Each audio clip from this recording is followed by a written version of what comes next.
Oh, snap. It's not showing, David. What'd you do, David? Intermission screen is not working.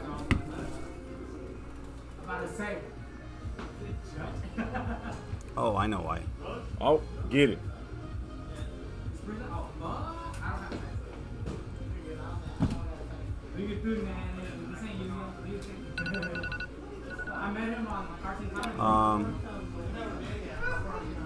What the heck? Just go to live. That's fine. Hold on.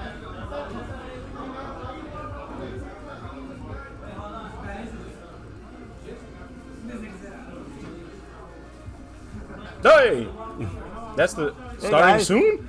What's up? How you doing, players? I know what happened.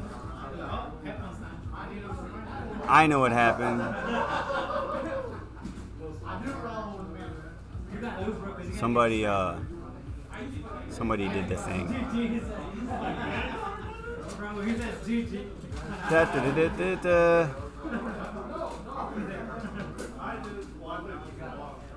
We're almost there.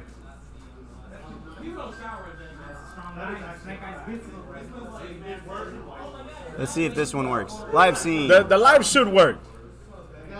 But they wouldn't be able to see me. That's fine. They don't have to see my ugly mug. You can just fix it in between. We got to get this going, player. All right, Raul, go ahead and start the time. Hold on. How you gonna hold on? You can talk. This man. All right, guys. What's happening? It's your boy PR Sign, and this is Sass. This is Super at Spectral, and yeah, the names are not right either. Oh man, there's a lot of technical difficulties, and David's armpit is right in front of me. But we're gonna go ahead and play this. Oh, this man here. So we have starter deck Broly that's being played, and this guy actually uses the Harudegarn plays the Harudegarn cards here. I actually like this deck. This is actually not bad. So he went ahead and he played. Oh, I was about to say I thought he started. Well, it looks like we got Black Trunks and we got starter deck Broly, and we're gonna go ahead and see what's happening here. But hey, let me see if I can change these names real quick, because I know this is Marco, and I know this is Daniel. Let's go ahead. Let's do the round one.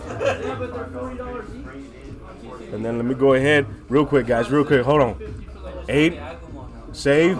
Yes. At least we got something right. Woo! All right, so here we go. We got Black Trunks. We got starter deck Broly. And it looks like Daniel. Oh, my goodness. I misspelled Daniel's name right there. Boom. All right, save it. Daniel plays the Gohan, so he went ahead and he warped. He tapped one, played the Gohan, and now he's going to go ahead and pass turn. And so starter deck Broly, it looks like we already know what the starter deck Broly deck is all about. And it's using the Harudegarn engine, and it's actually really good. I really do enjoy the Harudegarn engine to this. And of course, you know, you pitch a lot of cards from hand, and then your leader, because you have Sparking 7, you can actually replenish that hand as well. So very, very strong. He's going to go ahead and charge it's not Dobora, the Dordia, the one-drop double striker. So he charged it, and now he's got the field card. So the field card is going to go ahead and allow him to search. So he's going to be looking up the top, I believe it's the top 7 cards, and he's going to start looking for the chain. He's going to be looking for a Tapion, if I'm not mistaken, or Harudegarn. So we're going to see what he does here in this scenario. But this is actually pretty interesting. You got Broly. Of course, Broly does have the effect of looking. Yep, there's the Tapion right there. 2-drop Tapion that's going to go ahead and start the chain. We do have Broly that does have the ability to look through the deck and get a 1-drop Frieza's army. And then, of course, the effect is negated for the duration of the game. And then, of course, the awakening ability is to choose one of your cards and one of your opponent's cards and then pop it as well. So that's what's going to actually proc the abilities of the Harudegarn / Tapion engine. Of course, the Trunks having an amazing ability there to warp. And of course, we know that most of the black cards that are meta are actually going to warp as well. David right now got hold of the mic. He got hold of the mouse. So I'm not going to be able to move that down, but we know that Daniel was down 1 life. Let's go, David. What are you doing, player? Daniel's down 1 life. Daniel's down 1 life. Yeah. And Marco, I can't see what Marco has. His cards are like really meshed right there. But we got David that's going to go ahead and fix the technical difficulties that we have here on the stream. But while that's happening, I'm going to go ahead. You're going to be hearing my voice. We got Daniel that's going to go ahead and charge for the turn. He's going to activate the ability, which is to pitch a card and draw 2 cards. Very strong. And then on the backside, you draw 2 cards and then warp a card. So it's like you have an embedded. Oh, snap. It's like you have an embedded Paragus. Wait, one is edited. Oh, okay. They can't see that, can they? Yeah. Oh, okay. He's doing magic over here. But while they're going ahead and figuring out what they're doing, let's go ahead to the horn. We got David Dino 81. What's happening, player? How you doing?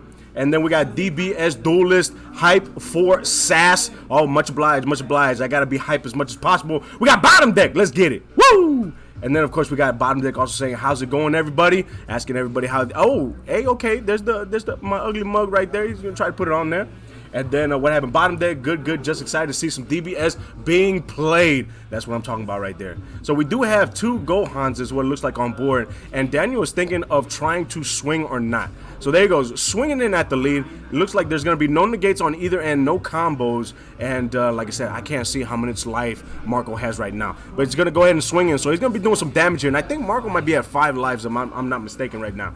But like I said, we got David, the second half of Double D's, trying to fix the camera, and yeah, like I said, you might actually have a little bit more room for whenever the match is done. But so Marco right now has a field card on board. It looks like he has 5 cards in life. Oh, Daniel's gonna go ahead and pass turn. He passes turn with the Gohan up, or I guess suspended, and Gohan actually is a blocker as well. So you got the blocker right there that's going to be staring down in the face of whatever attack is going to be happening here. You got Marco that drew a card. He's about ready to charge his second card for the game, and he actually charges a Harudegarn. I believe that's the 4-drop Harudegarn there. Not bad at all. So Marco right now is going to go ahead and search. So he's activating the ability of his leader, and he's going to get a Frieza's Army, and I believe it's a 1-drop Frieza's Army from the deck to the hand, and then negate the skills for the duration of the turn. And yep, there he goes. There's the Broly chewing on that bone right there. He's going to go ahead and 2-piece.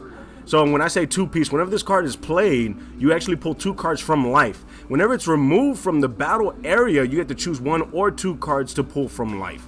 So definitely when he plays it, it's going to be a 2-piece right off the bat. We got Broly. He's reading Broly to see what the awakening ability is. But of course, he has to swing in. We know that Trunks is an aggro deck. And of course, we got cards that can be recurred from the warp. And like I said, the draw power of this leader is phenomenal. So it looks like he's going to go ahead and tap in energy to go ahead and activate the leader, the field ability. And there's the Tapion on board right there. And each of one of these chains that is going to come out is going to have 2 effects. One effect is going to be to get some type of hand advantage. And the other effect is going to be to for your opponent to lose some type of hand advantage. And so swinging in, and it looks like he's going to go ahead and swing and try to do some damage there.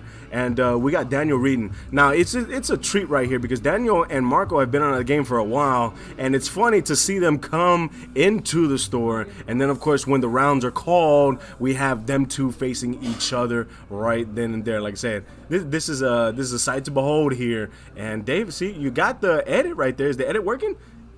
Oh, he got it, fam. He got it. So, of course, the successful attack happened. The Tapion is going to send the Gohan to the drop area.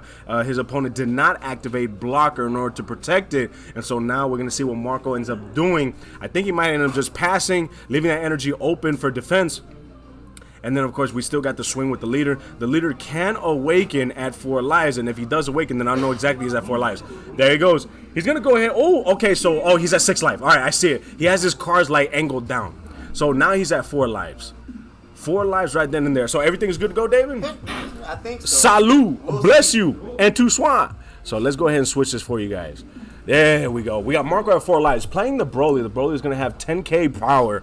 And Broly, he can actually swing in. He can awaken, but he did choose to awaken. So now he's awakening. And with this ability right here, he can actually... Oh, it looks like he's swinging in with the lead and then comboing. So he combos the 1-drop, and now he's going to activate the leader ability. The leader ability is going to go ahead and pop one of his battle cards, which is actually really good because it's going to go ahead and start his chain up. So he's going to pop his Tapion, pop the blocker that's on board, and now Marco's about to pull some shenanigans. There's a 3-drop. That's the Harudegarn that's coming. It's coming out. It's not fully out right there, but it's coming from the portal. It's coming from the portal. We got Bottom Deck saying, how's that new Spice playing, PR? Hey, it is really good. It is really good. I played tested against Lovey today with it, and I'm not going to lie. I think it's meta defining. But let me test a little bit more. I did test against meta. We're going to test a little bit more against meta for me to continue saying that. Like I said, we got to keep that spice under wraps. But it was pretty good. 3-drop is out right there, and I believe the 3-drop does have 15k power. And of course, whenever the 3-drop is removed from the field, we have more effects that are happening on top of that. And the Broly each turn is going to keep on popping and popping and popping. And so we're going to see if Daniel actually catches on to what the idea of the deck is. And he's going to be using that effect of Broly. And of course, remember, Broly does have Sparking 7. So at any time, he has 7 cards in the drop area. Whenever his leader swings, he gets to draw cards until he has 6 cards. So he has a full hand right here. But this is the time that he can go ahead and try to get some cards out of his hand, go ahead and try to get some cards out of his opponent's hand, because if I'm not mistaken, this variant is actually a hand destruction variant as well. And so it looks like Daniel's going to go ahead and mill. Oh no, activating the effect, go ahead and pitch a card and draw 2 cards. Like I said, the draw power is phenomenal with this Black Trunks. I haven't seen too much play from the Black Trunks, but I know that they pretty much use the same cards that everybody does in order to get out Thornton the Dark Empire. Of course, they play the 5-drop Trunks that comes out from the Warp as well with dual attack, and of course dual attack and deflect, pushing in for that game right there. And it's supposed to be an aggressive deck, so like I said, we'll see. I haven't seen too much of it. I don't know if it actually can go hand-to-hand with the Black Gogeta deck. However, like I said, that's why we watch. That's why we watch these gameplays right there. So Daniel with 6, he's going to go ahead and, like he said, he has 3 energies. I don't know what he has in his warp, but he can go ahead and pull some cards from the drop area. So I know you can get the Gohan from the drop area, go ahead and play. You can play quite a bit of cards from the drop area if I'm not mistaken. Let's see right there. We got Atheist Lock saying, pretty sure it needs 3 energies to go off. Loses chain if Black can kill it. No, definitely. If he warps it, if he tries to get rid of it. However, I think the Harudegarn chain, when it's KO'd or removed from skill. So Atheist, if you can go ahead and fact check me on that.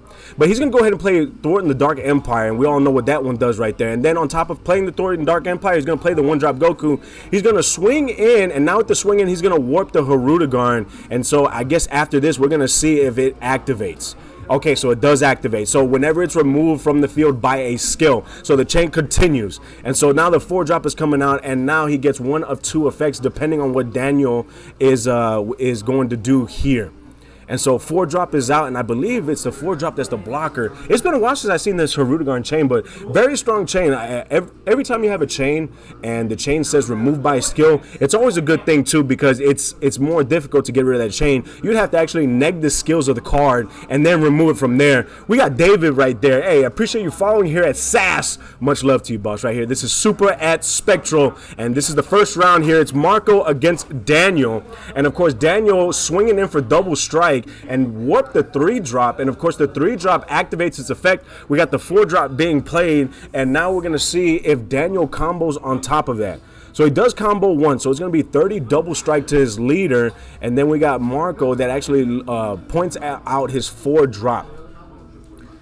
So yeah, he's thinking about the combo right here. He's going to tap it. Yup, there you go right there. We do have the Cell Kamehameha. So now it's going to add 15k power to his leader. And on top of that, he gets to choose a random card from his opponent's hand and send it to the drop area. This is definitely going to be a mid-range to long-range hand destruction Harudegarn / Broly deck. Oh, he hit a super combo. Nice. Hits a super combo right there. And of course, we got to make sure that Goku, of course, with the errata, it does have unique. So now if the opponent were to activate a counter skill, he has to warp a card. It's a once per turn, but of course you can't have them stacked because it does, the errata does have the keyword skills unique now.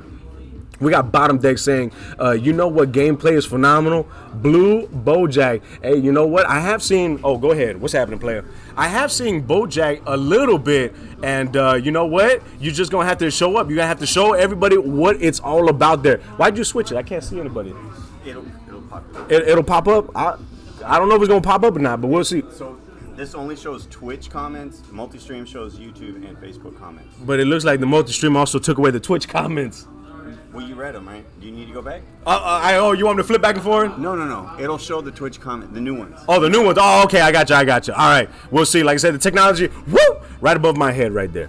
above my pay grade. It's still Daniel's turn, though. Daniel is going to see, I mean, he's got one energy open, and black when it comes, there you go. When it comes to black, you cannot count a swing out yet unless they have yet to overwhelm. He's going to go ahead and overwhelm, and of course, that's a minimum, if I'm not mistaken, 6 cards in the drop area, and of course, whenever it's played, you get to choose a card from your warp and add it to hand. So we're going to go ahead and see what he actually chooses from the warp to add to hand. In this scenario, I mean, the super combo would be nice, unless there's a speculation on what cards he can bring from the warp. Unless he wants that card in the warp, because remember, the reason why people play the Vegeta super combo is so that whenever you play the Goku, you have the cards necessary, you have the pieces necessary, and of course, they have to have the same power in order to go ahead and union fusion into one of the strongest cards that Black has in their arsenal, thwarting the Dark Empire. And of course, we got Goku having 30k power, and 30k power swinging in. That's going to be pretty detrimental right there. Oh yeah, so hey, the multi-stream is coming through there. We got bottom deck. Wait, so there's a YouTube stream? Yes, so this stream actually goes on many medians, and this stream actually is on YouTube as well. So this same stream you can watch on Twitch, and you can watch on YouTube, unless you can watch it somewhere else as well. I don't know if you can watch it any other place. YouTube, Facebook Gaming, and Twitch. YouTube, Facebook Gaming, and Twitch. Woo! That's a lot of places right there.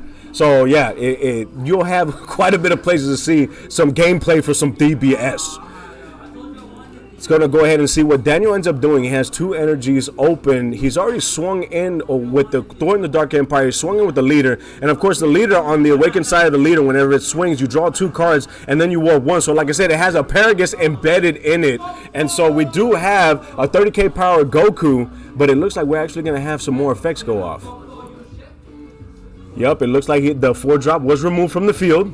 And because the 4-drop is removed from the field, I believe the 6-drop or the 7-drop comes out after this. I don't know if it's just a pure green build or if it's a blue build, but if it's a blue build, it's not bad at all. Okay, so it's the 6-drop that comes out. So the 6-drop comes out. See, this was the deck that I actually saw Marco playing against, I think before he got into the hiatus. And he got into a Digimon a little bit, and then he got into some Fab. And then, like I say, it's real refreshing to see Marco back in the game with this nice little spicy deck here.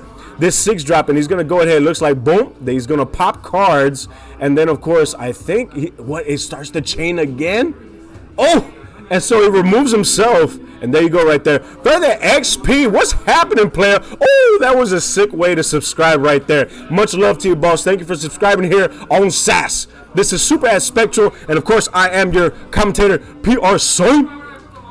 So it looks like the 4-drop is coming back out, and so the 4-drop, if he could continue to go back and forth with the chain like that, that is pretty smoking right there. Woo!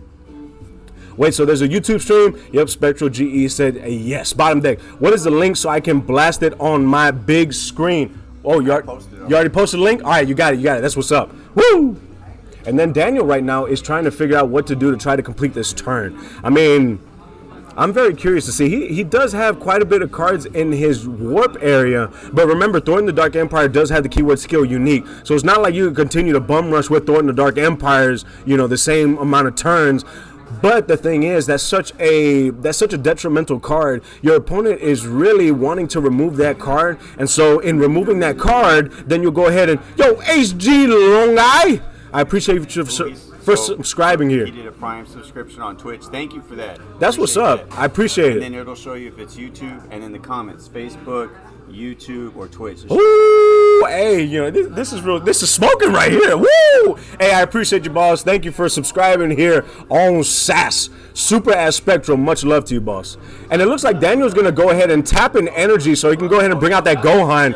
And that Gohan, so now he's got a blocker on board. And it looks like he's going to go ahead and read the 5-drop. Very good art on this 5-drop. Oh, my goodness, phenomenal. It's just Trunks right there with his crimson hair about ready to do some damage. But it looks like finally we got Daniel going to go ahead and throw the limp wrist with 1 energy open and a blocker up. And we already know what's going to happen with that blocker because we already know the play style that this Broly is going to be doing, popping his own card and then popping the Gohan as well. So Marker is going to go ahead and charge his 4th energy of the game. Fourth energy for the game. We got Atheist Lock saying he needs 3 energy for the 4 drop to come out. Okay, gotcha. Okay, now I see what you're talking about. That's what's up. Okay. You know what? That's a misplay that people were doing when it came to the Jiren deck when it first came out. People were playing the 8 drop with only 2 energy. And I was like, hold on, player. You got to have 3 energy in order for that 8 drop to come out. Oh, he's going to go ahead and he's not. Okay, so this is a counter attack. This does not negate the attack, but this is like a black topo. And so from now, so the attack is still going through, but now every time he wants to swing in, he's got to pitch 2 cards, which is actually going to probably help Marco in this scenario. He might actually swing in because then it's going to help his Broly leader get sparking 7, and then he can just go ahead. Once he pitches 2, swings in with Broly, he's just going to replenish those 2 cards that he had pitched right there. Yo, Dark Swamp, I appreciate you, boss. Thanks for following here on SAS. Super as Spectral. Oh man, much love. I really do appreciate you guys. But yeah, no. So in Marco's defense, it actually might help him out pitching cards to feed cards into that drop area. Oh, so there's the Unison right there. He's gonna go ahead and play the Unison, which is actually gonna help further pop and destroy his cards. So he's gonna activate the leader ability to destroy. He's gonna act his Unison to destroy. This is, like I said, this is actually some good spice, and I'm actually very happy that he kept this deck because normally, you know, decks come out, people move on, and then decks are being sold as well. So he's going to go ahead and +2 pitch a card. And he's going to go ahead and pitch. This is the Tapion. Whenever you actually tap an energy, pitch the Tapion, you'll draw a card, and at the end of the turn, it comes back to the board, and it's a blocker. It's a 15k blocker. So it's not bad as well, and it's actually some weird timing, too. So whenever you tap and pitch the Tapion, that's actually counter window 1, just so you know. And if you're going to do anything, it has to be on that window. If you do something whenever it comes out, then that's counter window 2, and you can't prevent it from coming out. You can only just do stuff whenever it has already come to play, but the on play effect is just that it's a blocker. So he's going to go ahead, and it looks like he's going to go ahead and pop. So he's popping right here, and now effects are going to go off, and I believe the effect is to also bring the 6 drop, and the 6 drop is going to go ahead and remove field. So he's going to be this is shenanigans right here. Getting rid of the Thor in the Dark Empire. So now next turn, if Daniel has the pieces, which I believe he does have the pieces because I remember him playing the Goku and I see the Vegeta right there in his warp. He does have the pieces in order to bring out another Thor in the Dark Empire, which is actually strong. It's good for Daniel because you can go ahead and bring it out and then warp another card. Now, if I am not mistaken, it does say choose up to one of your opponent's battle card. So if he doesn't want the chain to proc, he could choose 0. But 9 times out of 10, you want to try to get those removals off the board as much as possible, especially if the card has blocker and you don't want any. You don't want to activate the blocker, and then of course your attack is not going to the leader; it's going to the blocker as well. We got Bottom Deck saying, "Yo, PR, you gonna go to Tennessee?" Honestly, it's difficult for me. When it comes to flying out for DBS, I don't mind. It's just nowadays people are real quick to take your money. I know that so at the very beginning of the pandemic, I actually wanted to go to the regional that was happening in California. And ever since everything was shut down, the airlines didn't give me back my money. They said, all right, we'll give you back credit. And then on top of giving me credit, the 9 drop came out. Woo! 9 drop came out, and I believe that's a blue-green 9 drop. But yeah, no, ever since they gave me credit, now they want to tell me that my credit is expired, that I have to use it. And I'm just like, hold up now, I can't just willy-nilly use it because people are still canceling. You know, their travels are still limited. And so, yeah, I pretty much got taken there. So if I actually want to go fly to Tennessee, it's going to be with the mindset that I'm going to lose that money. So I got to do that. All right, so on the swing, he's going to go ahead and take it. And it looks like we got the limp wrist happening from Marco there. So we got 4 lives to 5 lives right there. Daniel's going to go ahead and restand, about ready to charge his 4th energy of the game. And, of course, we're going to see what he ends up doing here. I'm already assuming that we're going to see a Thor in the Dark Empire. And we're going to see the 5-drop Trunks. And so Marco probably has those 2 energies open to try to anticipate what his opponent is going to do. We got the leader swing right there. We know Thornton is coming out, and of course we know that he can actually bring out that Trunks. So Marco's got to formulate and think. With that being said, see, this is the type of stuff that needs to be in your head when you're trying to figure out how you're going to block and sequencing your block, which actually can help you elevate your game no matter where you're playing, whether it's a locals, whether it's a regionals, whether it's Fest, Nationals. Sequencing is always going to be key to a game. Your opponent is sequencing just as much as you are, but of course you, with as many cards that you see to the public, you see the drop area, you see the warp, you can anticipate a little bit, especially against black, but of course other decks you can't really anticipate too much. Marco right now, it's going to be easier to anticipate what Daniel's going to be doing as opposed to what Marco's going to be doing, but now he has seen the whole chain. Now that 9-drop is on board, Daniel has seen the whole chain. So if Marco ends up trying to start the chain up again, then Daniel knows what to expect. But this is a best of one, and it is a pre-side as well. Practicing that pre-side,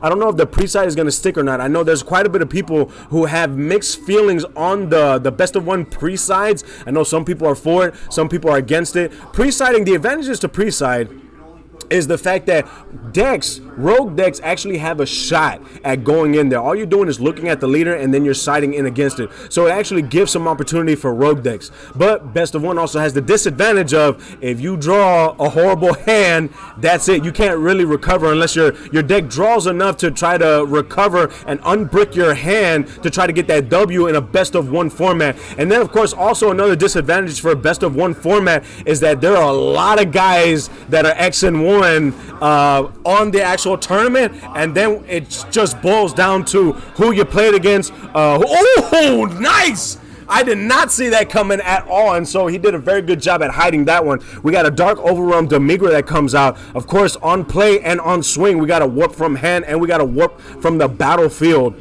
But yeah, so that's the thing too. I don't know if it left a good taste in people's mouth when there was like a whole bunch of X1, and it relied on your matchup. So depending on if your opponent, he's gonna go ahead. Okay, so we got a Charismatic Frieza, nice. But of course, we do have the effect of getting rid of a battle card on board from his opponent's side of the field. But yeah, that Charismatic Frieza is definitely going to be a game changer because we don't want him swinging in for double strike and of course warping cards from hand.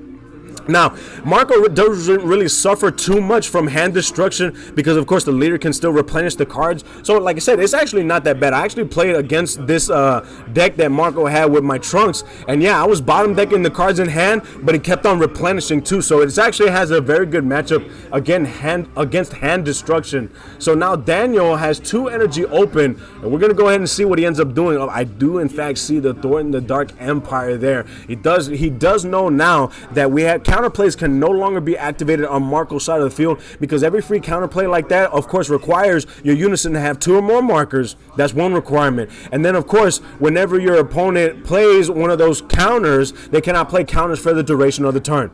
So we got a swing right there. We're going to draw 2 and then warp 1. And then, of course, he combos the Charismatic Frieza to get out of the swing. We got Thornton the Dark Empire that's coming out right there, and we do know what cards he's going to warp. I know he has the Vegeta 30k, and he does have the Goku 30k in the warp, so he does have the targets. But no, it's got to be the same power. It's got to be the same power right there. Oh, no, I keep my eyes glued right there. You got to keep your eyes glued. It's got to be the same power right there. But he does have the pieces. He does have the pieces. You just got to get him right there. We got Bottom Deck saying, I'm also working on a Dark Broly deck. I think Dark Broly deck is still strong. I think the reason why people aren't playing it much is because, whenever a deck is hit and you see a better deck coming out, you just instantly want to go ahead and drop that deck and then go ahead and play with the other deck that comes out. It's still so strong swinging in with 30Ks. Who your opponent is not going to combo out of them. It's literally going to be taking them. That's that aggressive way that... You're just swinging in with 30k. You either block, you negate, or you take. That's pretty much what it is. And there's no way that you can neg it in mid-battle because it's 30k, and there's rarely any cards in the game unless you're playing Invoker that can neg it in mid-battle, and that's exactly at 30k. I don't think there's a way to buff them up. But, of course, whenever you buff up the base power, then it'll still stay on the board there. But it did have 2 erratas, all the 6-drop Brolys in order to actually bring them by Overwhelm. I get a quote-unquote overwhelm, you have to actually tap an energy, and of course the activate battle is a once per turn. So those are some pretty devastating hits right there from Dark Broly, which is the reason why we haven't seen on swing. We're gonna go ahead and actually activate the negate. So we're gonna go ahead and tap 2 for the negate, but of course the blocker is gonna come out. And with that being said, of course, during the Dark Empire, we're gonna go ahead and I believe we're gonna warp the blocker, which is the reason why we don't have a blocker on board, because remember we got negates, autos. We don't have any blocker phases, so to speak. It's just negates and autos, and of course the turn player autos goes off first. Blocker now is considered an auto that happens right after the turn player's autos. So swinging with Thwarting the Dark Empire, we have 1 energy open by Daniel. We have 6 lives. Oh, 6 lives. I don't know why I got 5 lives on there. Oh no, it is 5 lives. Oh my goodness. PR sign, you staring too hard at the screen, man. So we got 5 lives from Daniel, and of course we got Marco with 4 lives, and Daniel actually throws a limp wrist. So with Black, it's one of those things where you don't have too many strong negates. Now they do have a blocker negate now, but the blocker coming out does rely on your opponent's battle area. But still, nonetheless, it's very good. You got Black that actually has 1-drop negates, and once they tap out, it's very hard. Yo, Shmee, what's happening, player? Thank you for following here on SAS Super at Spectral. I'm your commentator, PR Sign. Much love to you, boss. Much love. And so, like I said, with Black, you got these 1-drop negates. Of course, you have Power Burst. But the thing with Power Burst is if they're swinging in with a single strike and you Power Burst and pull from life, you pretty much did what they were trying to do with that 1-drop. Oh, and speaking of 1-drop, we got the 1-drop right there. Hold tight! That's coming out, and of course 1-drop, we're gonna play the 1-drop, activate the Broly ability to pop one of your battle cards and pop one of your opponent's battle cards, swinging in with Broly, and then we're about ready to replenish that hand. I was about to say life. Replenish the hand. Oh my goodness, he got Big Old Lady in his hand right there, and Big Old Lady, we already know, tap 2, your opponent has to drop 2 cards. On swing, he's not going to combo, so he's going to drop his opponent down to 4 lives. Where's this Big Old Lady happening? I think he's going to go ahead and use it on the combos, what's happening here.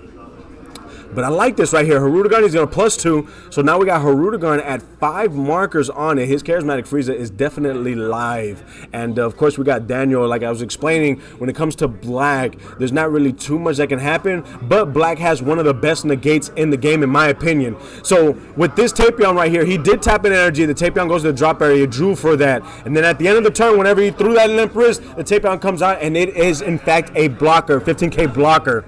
But yeah, one of the best negates in the game is actually a Black card, and it is Petrification. I would be saying one of the few cards that actually can stop auto pendings, but I think it is the only card that can stop auto pendings due to the fact that Fu Shrouded actually got banned, and so that actually is a card that stops auto pending as well.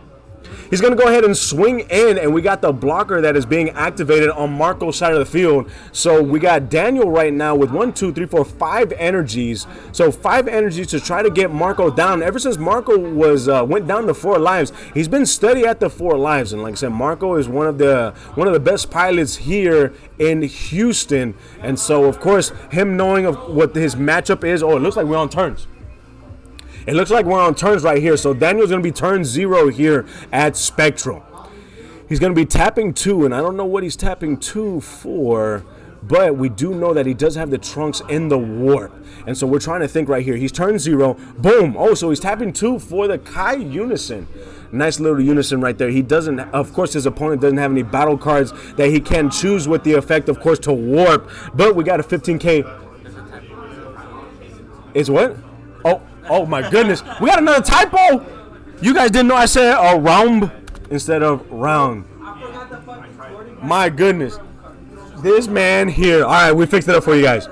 So we got Kai coming out. It has 15K power. We do have, hey, we got another one right there. I love, I don't know if I'm going to repeat that one. But hey, I appreciate you, boss, for subscribing. Much love to you, man. Much love to you. This is SAS Super at Spectral right there. You almost got me.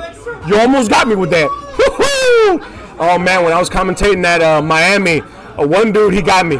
I said him, I was screening, but I wasn't really reading in my hand, and he got me real good, and Matt Sublet darn near fell on the floor laughing, and I was like, oh, man, I done said it on stream.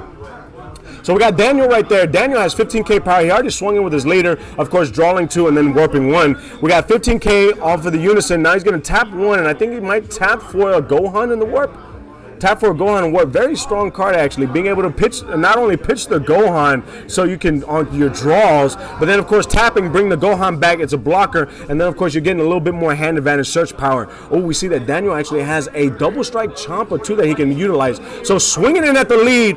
Do we have it in the gates by Marco? He's going to go ahead and waft it off right there. We're going to waft. And he's going to combo up to 20K power. So when it comes to Marco's deck right here, Marco, I don't think is a... Oh, we got a super combo right there. Yeah, no, with Marco's specific deck... Oh, he's bottom decking. No, he's got to draw 2. Draw 2 and warp. Draw 2 and warp. Oh, he bottom decked it, but that's fine. Like I said, I'm a commentator. The judge, that's over my pay grade right there. But so he paragraphs to get out of that. The thing is with Marco's deck, since it replenishes with Broly's effect, you actually you're okay with comboing to defend your turn.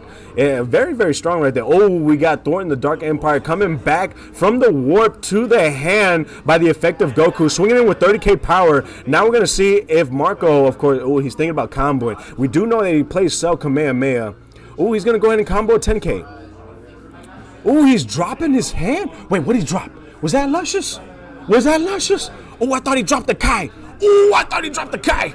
We got bottom deck right there. Is Sebastian up there playing? Unfortunately, Sebastian is not playing the Fusion Fighter because it's a very long drive for him. Very, very long drive. That dude lives in Dickinson, Texas. That's very long from where Spectral is at right here. So it's going to be rare that we see Sebastian here.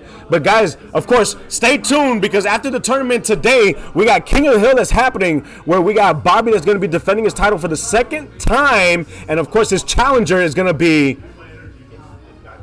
Nick, the Prince of Destruction. I'm actually very excited to see that one. So he plays the Gohan, and now Gohan is going to be swinging in at the leader. We get a marker that's going to be removed, so I'm assuming he's going to be doing the Spirit Boost. Swinging in, do we have a response?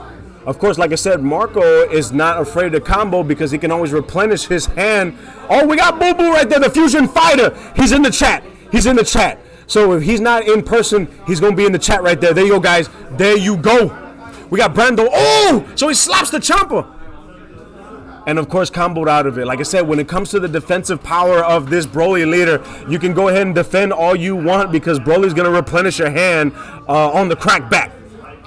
And it looks like we went ahead and comboed once again. We got Brando saying, I wish I could go too, but I live in the valley. Oh, man, you live in the valley? Oh, you far away, bro.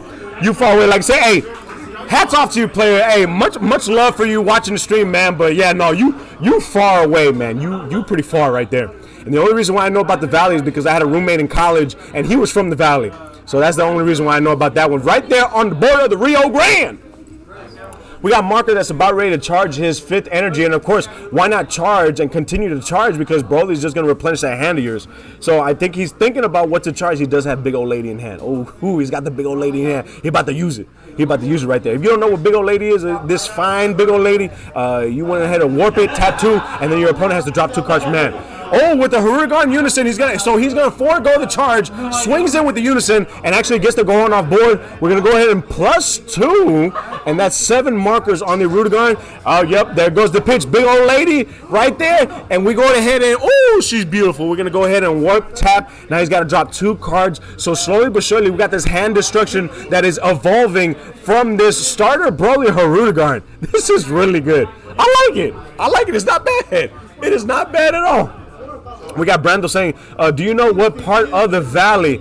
I actually don't know what part of the valley you're from, boss. You're just going to have to let me know of that. I don't remember if you've actually said it before or not. Yo, we got Rosa.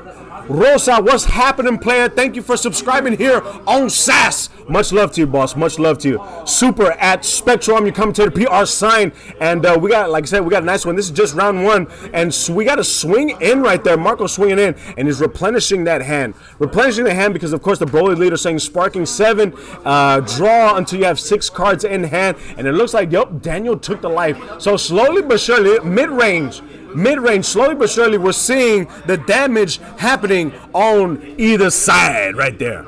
We got right there, Brando saying, not me, your friend. Do you know what part of the valley Okay, I get it now from college. Biscuits, it's been so long. I have no clue. All I remember is that he had to drive about 6 hours to get to where he was from in the valley. And 6 hours, that was from College Station, 6 hours. So I don't know if that gives you a better idea what region he was from.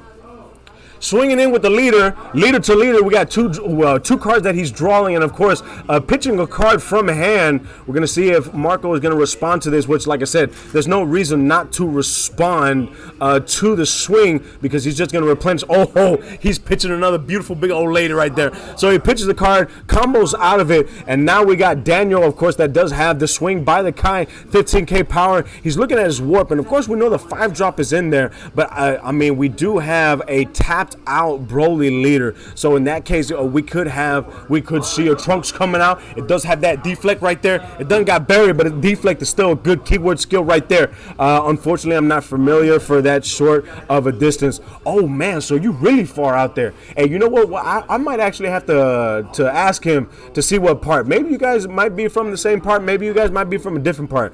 But yeah, no, he would always preach the valley right there, and I think he definitely had to pull up a map to show me, because I was like, the valley, close to Rio Grande. I had no clue, man, no clue. But hey, that's pretty awesome. It's a small world right there, Brendo. I didn't know you were from there. Daniel looking at his warp, and of course he's looking at his warp to pull cards from there because he did overrun to play the 30K power Goku, and he did get the super combo to try to help him out. But of course, whenever hand destruction hits, hand destruction is going to be difficult because in order to use that super combo and get the pluses off of it, you do have to bottom deck. Well, you have to bottom deck to draw cards, but you still can actually get the 10K power. Marco actually takes the damage there from the swing of Goku, 30K power. Very difficult, like I said. Thornton the Dark Empire. Whoa!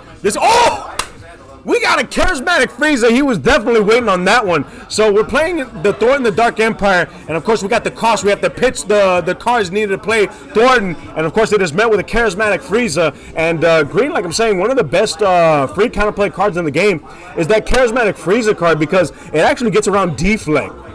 Very, very strong. If this man, Daniel, would have played the 5-drop Trunks, he actually could have popped the 5-drop Trunks unless it had barrier. But to my knowledge, it does not. Oh, I just stuttered. No. To my knowledge, it does not have barrier, and so he could have popped it as well, because remember, it is not the counterplay skill that is popping the card being played, it is the auto, and so the auto kind of bob and weaves and gets around that deflect, and of course you got the pop right there, the Thornton, the Dark Empire, and now Daniel has 2 cards left. If he passes his turn on these 2 cards right here, Marco is definitely going to go ahead and warp that beautiful big old lady in the drop area, and I think he might be trying to go for game right there. We got Blue Stain saying, "What's happening, player? What's happening?" That's what's up. That is what's up right there. Oh, he is going to go ahead and tap. So he taps 2, and it looks like we might actually see the Trunks, the beautiful copy of the Trunks, mind you, coming out with that deflect. Get that deflect. Oh, it's too shiny of a card, too. Comes out right there, deflect. If I'm not mistaken, 20K power swinging in. Now, remember, Marco can pitch cards from hand because he can replenish, or, you know, his opponent could combo to get. But like I said, it's a very difficult situation. Me personally, I don't know if I would go for the Trunks play unless I can play another battle card. For the sincere reason that if he swings in with Trunks, you're just giving cards to your opponent, and you've already overrun this turn. So swings in, like I said, the more cards you give your opponent, you're giving him more advantage to hand, especially if you cannot clinch the game right here. He's going to go ahead and super combo. I don't know if he's trying to get draw into a double strike, because Daniel right now has little cards in his deck. Oh, that's some good hand advantage right there that Trunks has. So he does draw. Does he draw into it? I don't think he does. So he just super combos on top of that. He's got 5 cards left in his deck. 5 cards left in his deck right there. Woo! Let's see what Marco does here. Let's see if Marco is going to actually combo out of it. Remember, he does get to restand for another swing.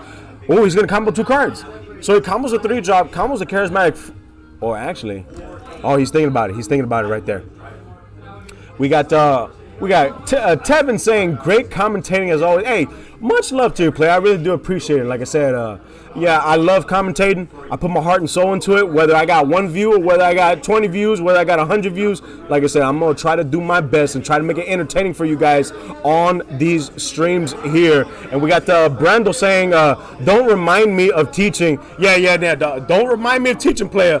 Don't remind me of doing that. I am no longer a teacher, and I keep on saying that I'm not going to go back to teaching. But you know what? Life has its strange ways of making you do stuff that you said you wouldn't do. So I'm going to try to refrain from saying that I'm going to do that because, like I said, there was some stuff that I learned from teaching, some stuff that I was kind of annoying and meticulous. We just try not to do that anymore. We don't talk about teaching.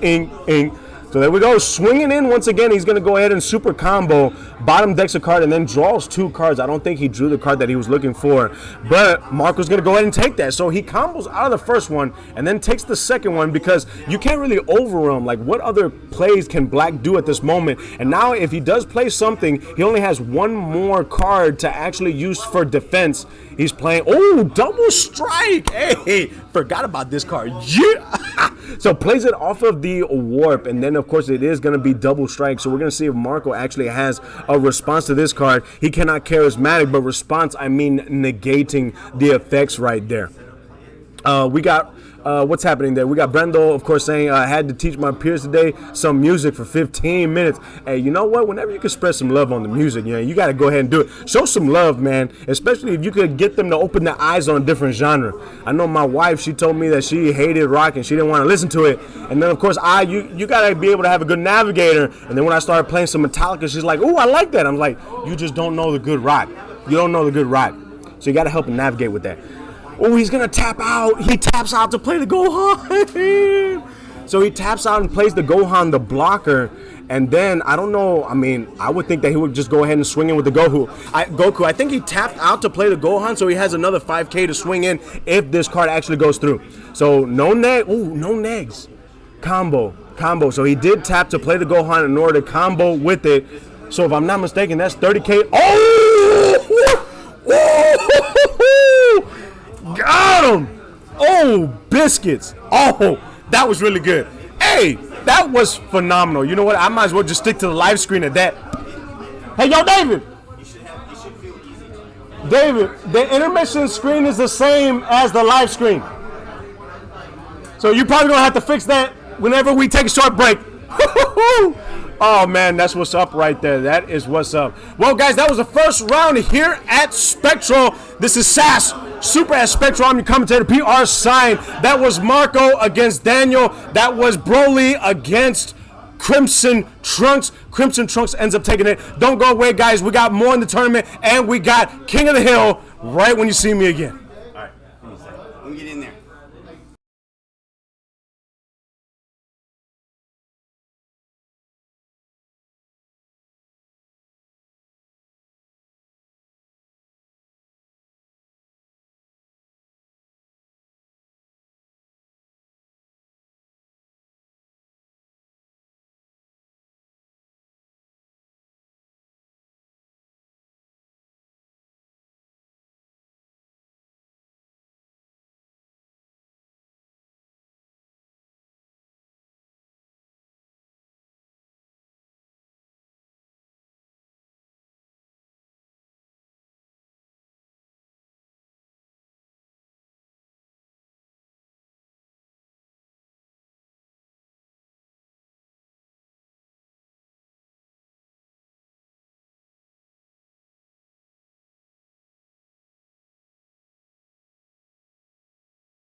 What's happening, Dragon Ball Super players? This is Sass. We're back. We had technical difficulties, but now everything should be fixed and good to go. We got one. Boom. Guys, that is time. Go ahead and start the round, Raul. Start the time. Oh, snap. All right. Now, we have to make sure that we had the time, so we are doing pre-sides. And with the pre-sidings, of course, we got the 1 minute before the match to go ahead and actually side in your cards. And then we're going to go ahead and have our rounds. It's going to be 30-minute rounds. We're actually doing the same setup as Fest. But back to what I was saying. This is Sass. This is Super at Spectral. I'm your commentator, PR Sign, and this is going to be round 2. And remember, guys, after the tournament, we do have King of the Hill, where Bobby's going to be defending for the second time, and he's going to be facing off against Nick, the Prince of Destruction. Right. And don't forget, you can get your repairs, phone repairs, console repairs, laptop repairs. Any type of electronic repairs that you need, I do always post the address whenever I post in the Dragon Ball discussion page. It's at the top. And it's at the top right there too. Come on by, and we got this guy right here that can actually fix it up for you. And yeah, we got that. This is a nice little place right there. You get your stuff fixed up, you play cards, and then before you know it, boom, your stuff is already fixed. That's right. That's that magic right there. That's that magic.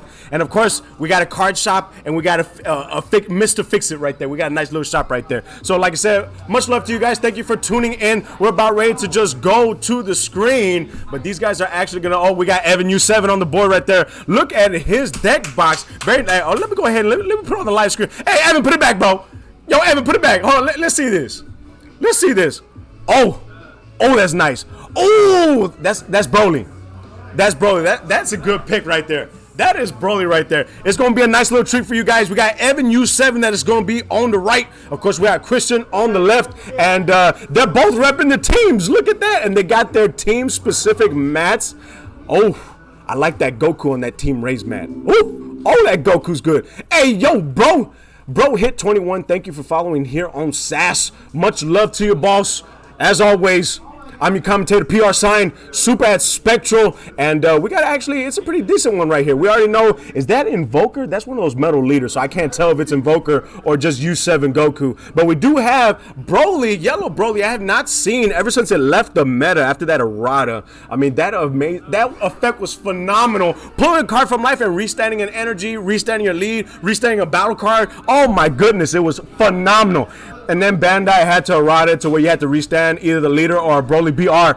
Man, golly, they had to ruin it. Woo-hoo. But hey, you know what? We're gonna see what Christian actually has with this deck. Like I said, looks pretty good. Looks pretty good. Oh, he got his secret already. Oh. All right. You know what? I want to see this. They're gonna go ahead and draw. They're gonna mulligan. Let me go ahead and see who's on the horn right there. Let's see what's happening here. Let's see. I'm looking. I'm reading. We got Atheist right there backing up his team. Team Raise. Get it. Yeah. And that's always a good thing right there. You got teams right there, and you got good players that are supporting right there. Atheist Lock, actually one of the best, if not arguably the best player in Houston here. He did get the very first PPG by beating Legends. Oh, you off? Yes. Oh. Have a good one, brother. All right, have a good one, guys. There you go right there. Hey, you have a blessed one, boss. Thank you. Yeah. All right, what was I saying? Oh, yeah. Arguably one of the best, if not the best player in Houston. He did beat Legends in order to get top in the very first PPG event happening in H-Town that was put on by Lotus. She did have high hopes, but it was very unfortunate. Lotus did have to close down due to some unforeseen events. But they're going to go ahead and who we got right there? We got Blue Stain saying, love you, Evan U7. Woo-hoo! Evan U7 right there has got some support here. And of course, we got the OG Victory Strike sleeves on his cards. So like I said, I think he's playing Invoker. Also, it looks like Christian is going to start off the game. So he starts off the game, plays his negate for energy, and then plays the Basil. We got to draw and then pass. This Basil is going to get dual attack and 19k power, but only if, okay, so he's playing Invoker. I was about to say, the metal leader, I don't recognize that one. But we know he's playing Invoker because he's going to go ahead and play the TOP, and I have not seen TOP being played in U7. So TOP is going to allow him to look at the top 3 cards or up to the top 3 cards and either put all of them on the top or on the bottom. And then I think after that, he's just going to pass turn. So not swinging in. That's what's up right there. Swinging in with the Broly. So Broly's going to go ahead and pull from life and then draw a card right there, trying to get that hand advantage. And Evan's going to go ahead and activate battle, pitch an extra card to gain 15k power. And we're going to see if Evan actually takes it or Oh no, it's 10K, so he's already at 15K power. I think he passes after that. Yes. So swings in, he pitches, gains 15K power, and then he passes turn. He leaves 2 energy open. We had Evan U7 right now, about ready to charge, and of course now his blue and red cards have energy exhaust negated, and he does. Oh man, he already did TOP, and he's fast. He's thinking with it. He's already got the Ultra Instinct. His hands are moving faster than what he can think right there.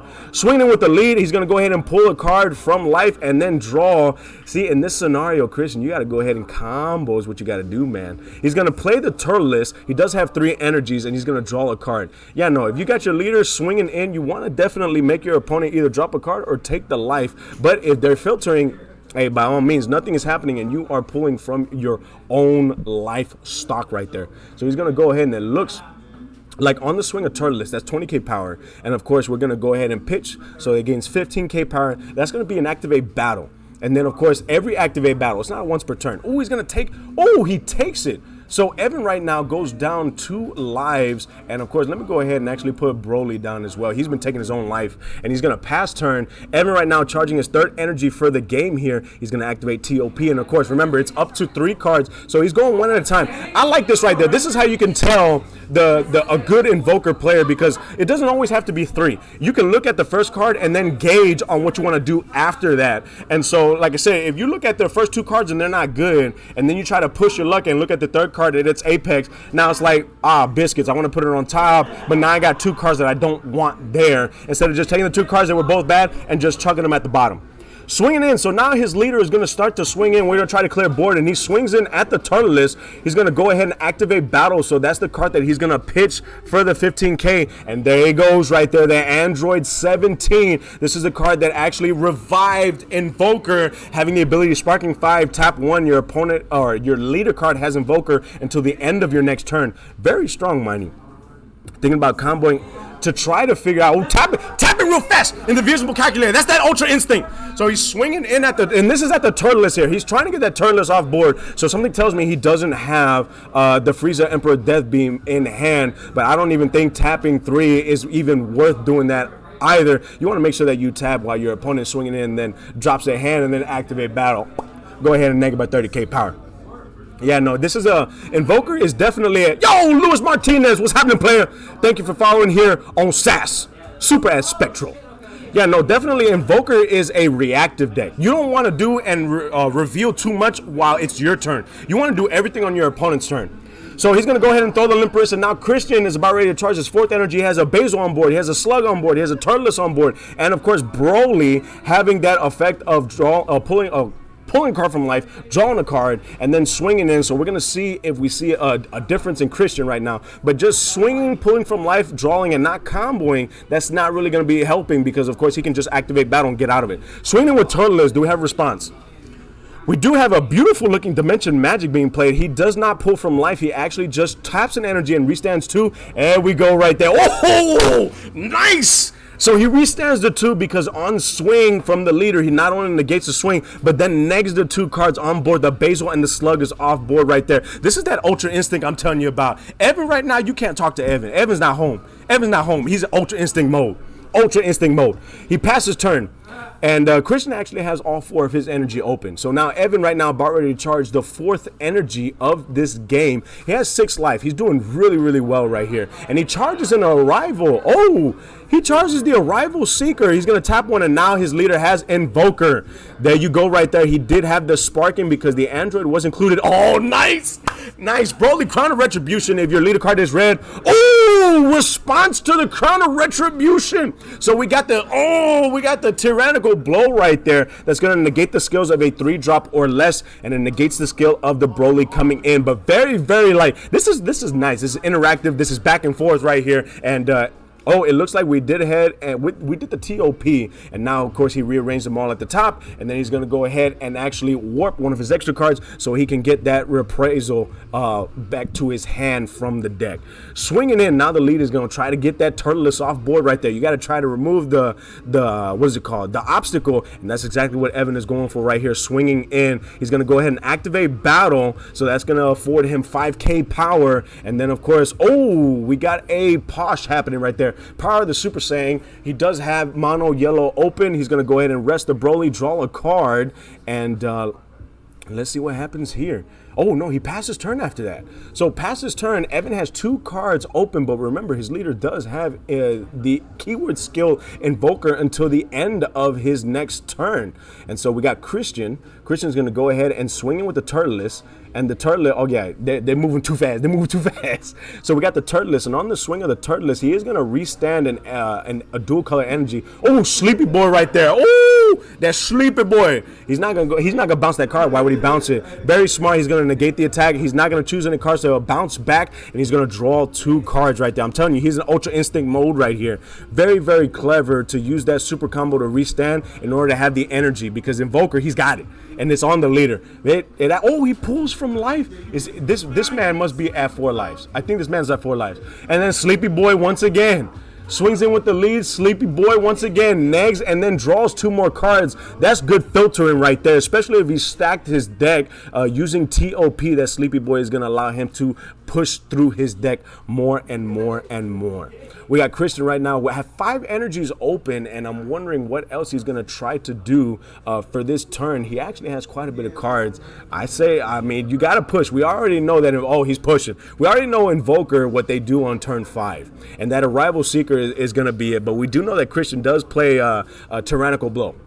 He plays the Unison. Oh, he's going to swing in with the Unison, and it is met with the negate by Evan. Evan is going to demag and restand 2 of his energy. And we got another swing in with 20k power. Sleepy Boy taps and then draws 2 cards, filtering through his deck right there. Definitely has the sparking, and Christian is going to go ahead and throw the Limp Wrist and pass turn. Evan is about ready to charge the detrimental 5th energy that is going to, I mean, he drew a lot of cards. If he does not have his pieces, I'd be shocked.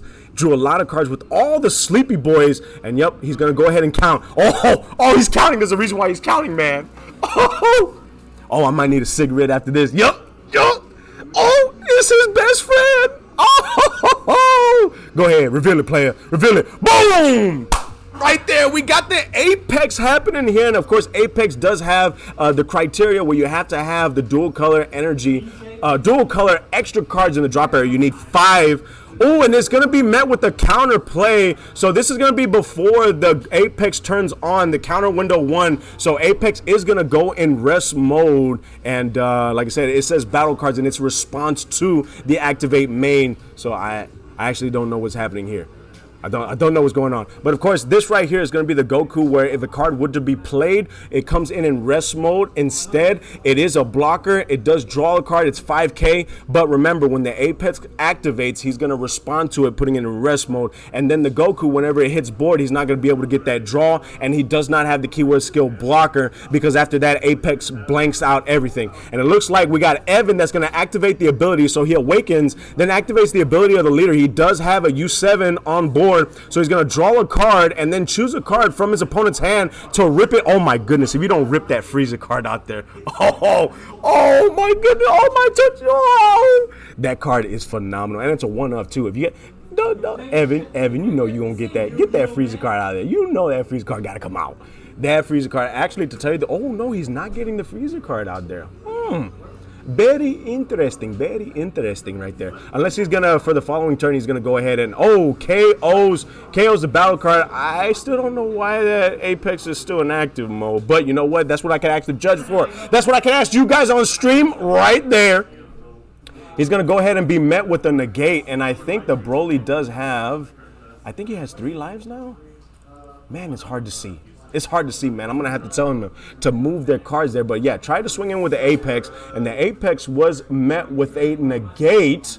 And of course, we're going to go ahead and super combo after swinging in with the lead. Like I said, not bad. It's going back and forth.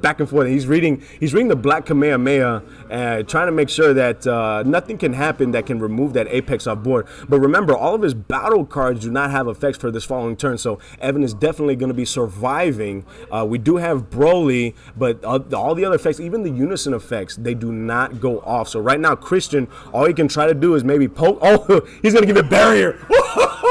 Strategy of Universe 7 right there, where they're all with their backs to each other. He's going to give the Apex barrier. So now, in order to get rid of it, we have Christian that needs to ignore barrier to get rid of it. There are some cards, but does Christian play the cards that are needed in order to do that? We got Bottom Deck saying, PR Sign, best commentator. I appreciate you, boss.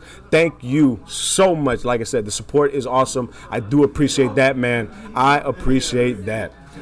We got Evans who went ahead and he's tapped out, but like I said, he's actually pretty good for this turn because there's no effects of battle cards that can actually activate. His unison cards cannot activate as well. We do have the 20K. Well, he's going to go ahead and tap 3. So, of course, it's skills. It doesn't have any skills there, but of course, when he pass turns, everything is on. It does have the keyword skills, deflect, unique, and it does have barrier as well. So if his opponent is going to activate extra cards, he has to tap in energy in order to do so. But I would still have to read Apex again. I would have to read Apex in order to figure out if it actually just blankets all the skills or you cannot activate.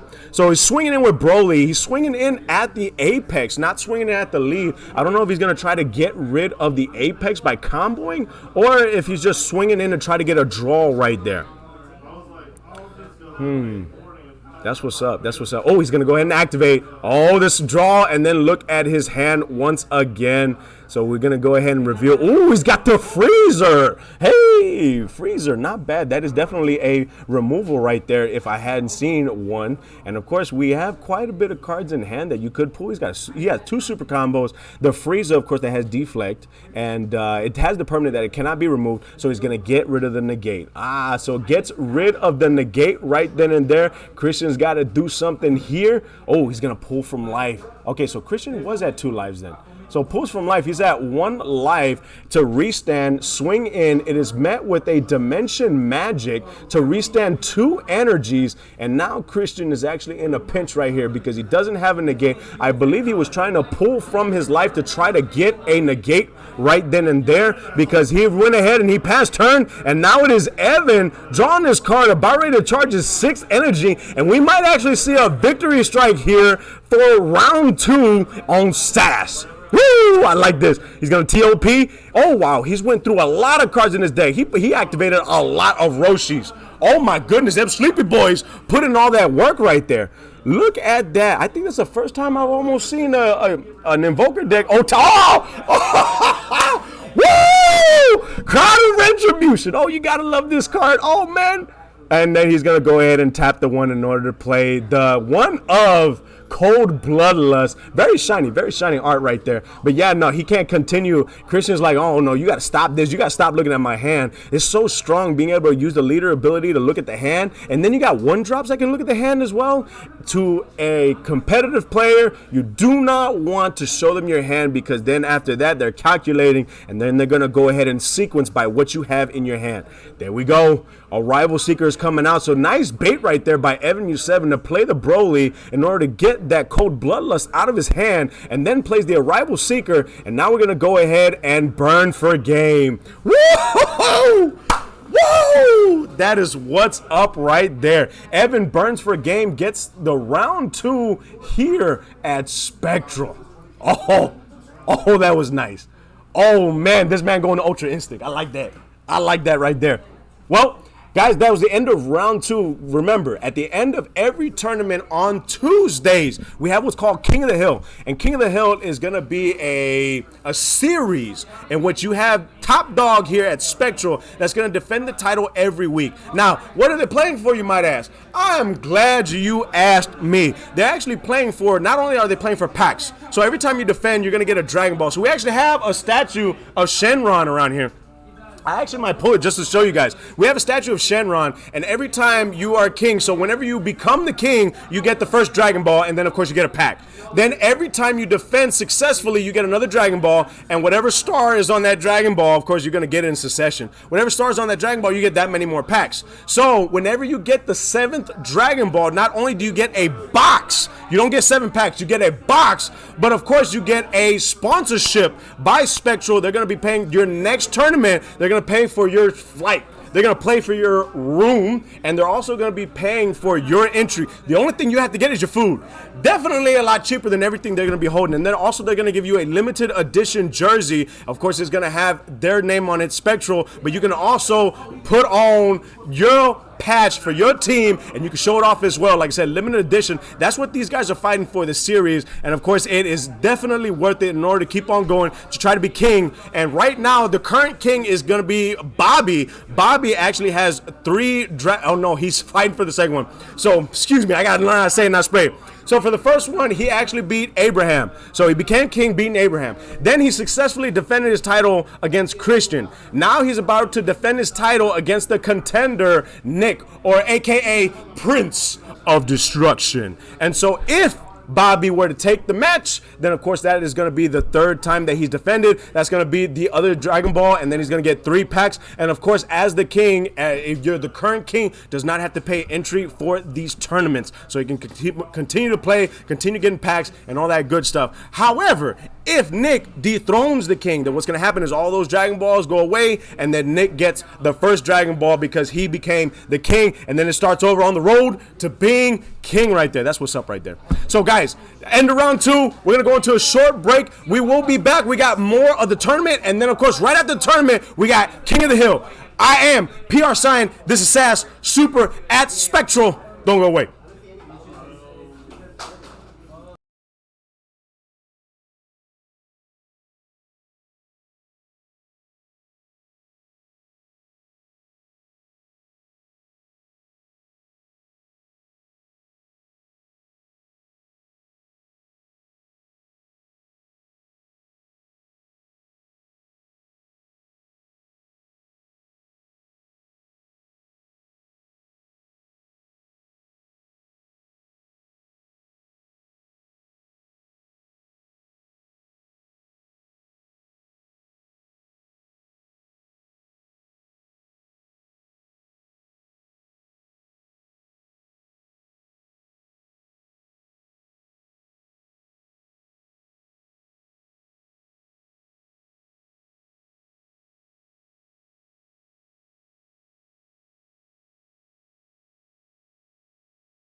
Yo, what's happening, Dragon Ball Super players? This is your commentator, PR Sign, and we're here on SAS. This is Super at Spectral, and we are actually going to be embarking on the next round. Guys, that is time. That is the end of the 1 minute. Go ahead, Raul. Start the time. You guys may begin. And we do have Bobby and Kevin on the stream. Let me go ahead and fix this for you guys right here. Set up the life.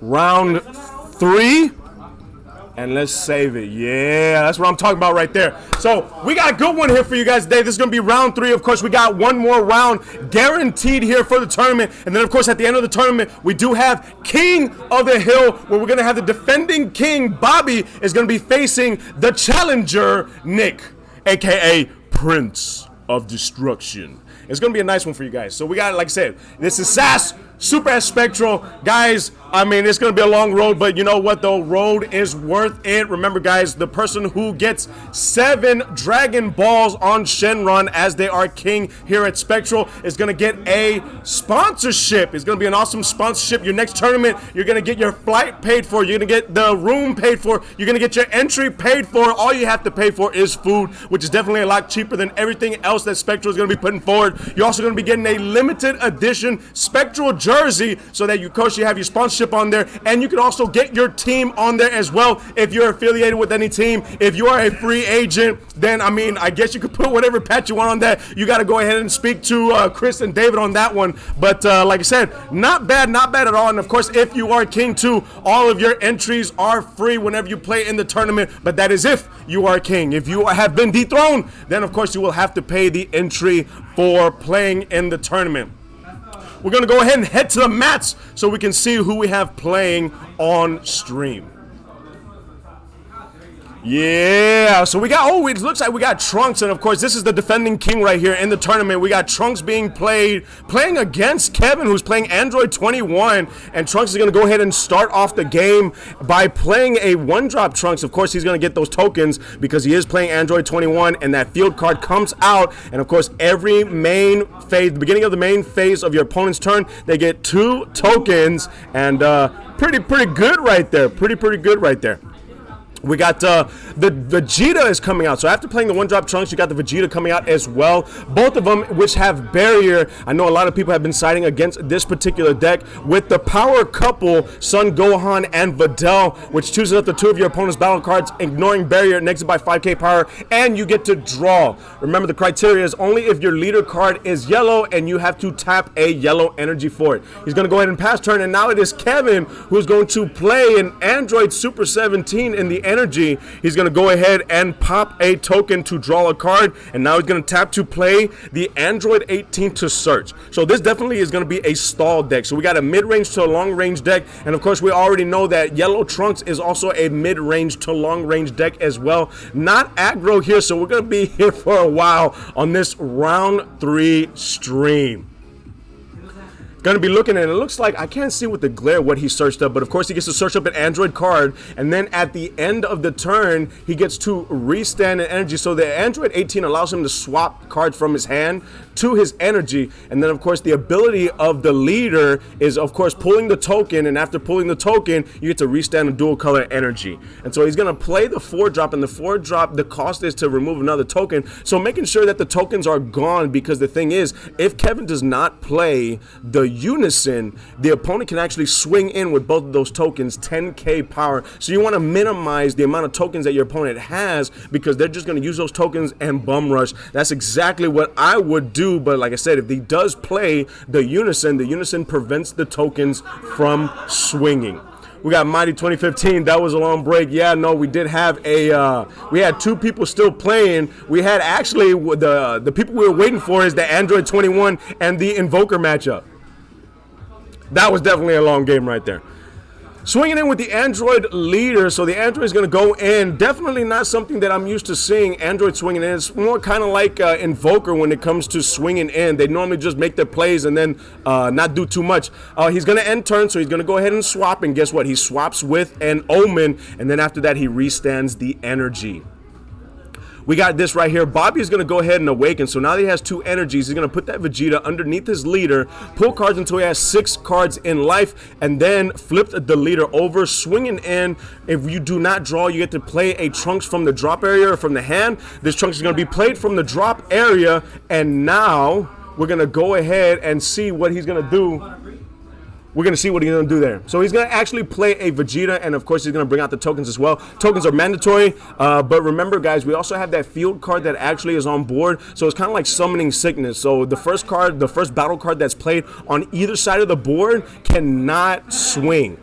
He's going to go ahead and EX Evolve with the Trunks, and the Trunks does restand on EX Evolving. It does have the keyword skill Blocker. It has Barrier. It also does have an auto, so the very first time your opponent were to play a battle card, you can actually choose a battle card and put it in rest mode. So very, very strong right here defensively, not only being a blocker, but putting cards in rest mode as well. We got right there swinging. Oh, I thought he was going to be swinging it. He's still reading the card right there.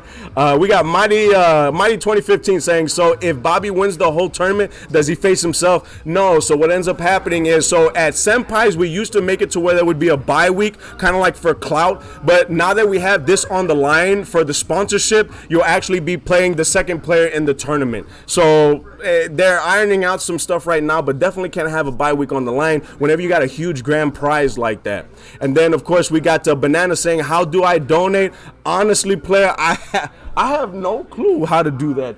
That's above my pay grade. I just commentate, but definitely I'll let Chris and I'll let David know, and then we might be able to get back to you on that right there. Yo, Dirty Mango! Hey, I like mangoes. That's my favorite fruit right there. Dirty Mango, thank you for following here at SAS. Much appreciated, boss. Let me go ahead and actually fix these count for you guys, because we actually got Android 21 down to 4 lives. But like I said, much love to you guys. This is SAS, Super at Spectral. I'm your commentator, PR Sign. And right now we actually have quite a bit happening here. We got the Vegeta being EX Evolved, and of course Vegeta, whenever it swings, you get to choose up to one of your opponent's battle cards and KO it. Vegeta's very vicious saying right there, and that's what he ends up doing. And we got Kevin that's actually typing in the invisible calculator, and there's quite a bit on his opponent's side of the board here. And when it comes to EX Evolving, it's actually really good to bait out that Summoning Sickness as well, because the first card you'll play can't swing, but then you EX Evolve, and guess what? You're able to swing right after that. So we got the Android effect happening. We're going to remove a token, and we're going to draw a card. And so at the end of the turn, he's going to be able to restand a dual color energy. Now, remember, too, them tokens put in a lot of work. So when the opponent is getting these tokens, they're swinging in with them. And you're going to go ahead, and every time your opponent is unawakened, you can go ahead and Sensu Bean check. Sensu Bean check. And try to swing with those tokens until your opponent actually activates the Sensu Bean. Then swing in with every one of your battle cards. So like I said, it is a crutch with those tokens. But at the same time, Android 21 did come out with the, he's going to go ahead and awaken. Did come out with the unison that kind of stopped all that. So he's going to go ahead and awaken, and actually this is going to be the turn where he can restand up to 2 energies at the end of the turn, because he's going to activate the ability on the front side to pull a token, draw, restand 1, and then it's a new card. So when he awakens, he can go ahead and pop yet another token, draw, restand at the end of the turn. So this is going to be the big turn where Android can actually restand 2 energies and of course continue to go from there. But the thing is, Android is right now behind the power curve because they have to ramp somehow, some way. Hey, there he goes right there. There's the unison, the unison that needs to be on board, and of course you get to remove a token in order to play it with some markers on it. And then of course now every single token that is on the opponent's side of the field cannot swing with them. Them tokens are just there solely for Kevin's use. So we got the 1 drop on board, we have a 4 drop on board, we have the unison on board, and of course we have the field on board. Kevin with 4 lives, Bobby at 6 lives. Bobby with a healthy 6 lives. He's completely tapped out except for that Trunks blocker that's on board. Like I said, blocker, barrier, can choose one of the opponent's battle cards whenever it's played, put it in rest mode. That's once per turn. You're going to have to try to bait that out as much as possible. We do have the Android coming out, Android 16 tapping 2, and of course he's going to try to ramp. This is what he has to do. He has to ramp, and it was because of what was happening with the meta and the shift in the meta that Predator actually got banned, which is an 8 drop that actually got rid of dual color cards. If I'm not, monocolor or dual color, one of those two. But I actually don't think that the Bandai should have hit that. But a lot of people say that they were just trying to push product at that point. I think it can come back because with all the aggro decks that are coming out, Kevin is really behind the power curve here. He's going to be swinging in with the leader, and with the swing of the leader, we're going to see if there's going to be a response on Bobby's end. Bobby right now cannot play the blocker negates because those blocker negates require that you either have 2 energies open or you have 5 or less life, and so he has neither, so he cannot play any of those. So we're going to see what he ends up doing. He might actually out-combo it, he might actually block with it, and of course he is going to out-combo, and he out-combos it with Kotakai. Kotakai very good against this matchup because they're actual negates that you can play to bring out Android 16 to ramp on your opponent's turn. So I think that's what Kevin might be doing, because at the end of this turn, Kevin can restand 2 energies. And in fact, he's only going to restand 1. Oh, it hurts so bad. Oh, up 2. So he restands 1 energy, passes turn, and now his opponent is about ready to charge the 3rd energy. He has 2 tokens on board that are just going to keep on staring at the Android 21 deck because they cannot swing due to the Unison being on board. However, he does have the Trunks on board. He does have the Vegeta on board. On swing, can pop a battle card. And of course, we got the leader ability, phenomenal. He charges a steadfast, so charges a steadfast. Now he's going to go ahead and swing in. And remember that Vegeta that is underneath the leader, at any point in time, Bobby can actually get rid of that Vegeta, gain 10k power, and gain double strike. That's what's up right there. We got Dirty Mango saying, smells like cheese. What is this? What? Oh man, that's what's up right there. That's what's up. That's the fun about it. He's gonna swing in and we're gonna actually combo out of it. So he combos the Android 18 out of it. And now we're gonna see what Bobby ends up doing. He's gonna swing in with the Vegeta, swinging at the leader. Do we have a response? Of course, we do have 1 energy open. We do know that Android 21 is a blue leader. So, of course, you do have Dimension Magic that can be afforded. You can pull from life, restand 2 energy, or you can tap that energy that you have and then restand 2 energies on top of that as well. So it looks like, oh, nice. So we're going to go ahead and combo out of it with an Android 18 super combo. Now the opponent has to bottom deck a card from a hand. So he has to choose what to bottom deck. Like in this situation, like I said, it's not bad. It's not really a hand destruction deck, but it does kind of put something on the opponent, kind of not. Especially when you're only just getting rid of 1 card at a time. It really doesn't do too much.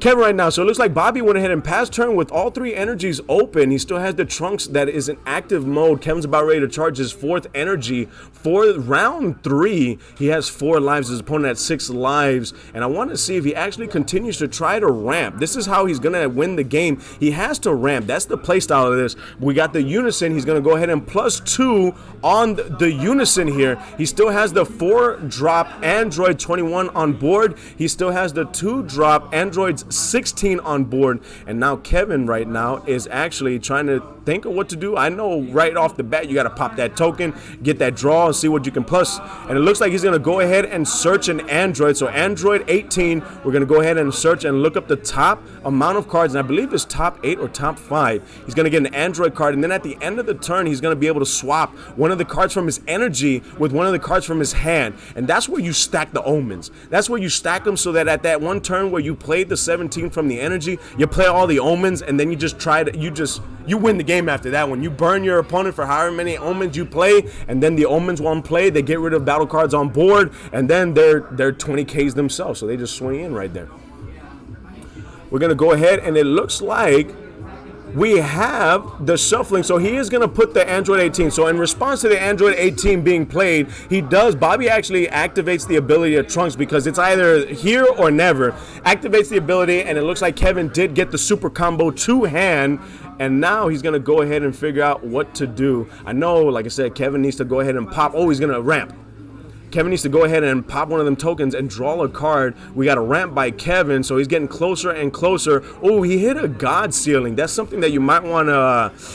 You want to see that early, especially when you got a Unison that has, well, it has 14k power, and then it does have a +2. So the +2 is survivability right there. And I know when it comes to Unisons, you'll want to have that +2 because that's that many more swings away from the leader toward the Unison. And then, of course, your counterplay, free counterplays are going to be live for quite a while.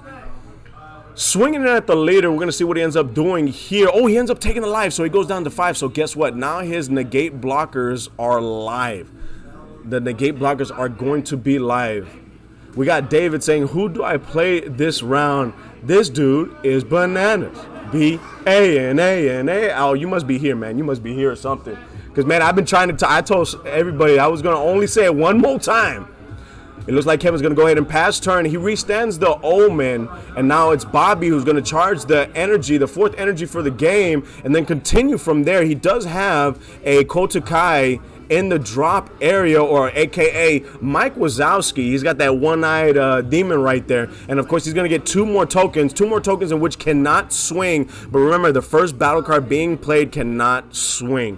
Of course, Kevin's really not swinging too much with battle cards. He's just he's poking in with the leader, and then he's going to make it to where all his energy pretty much does the work.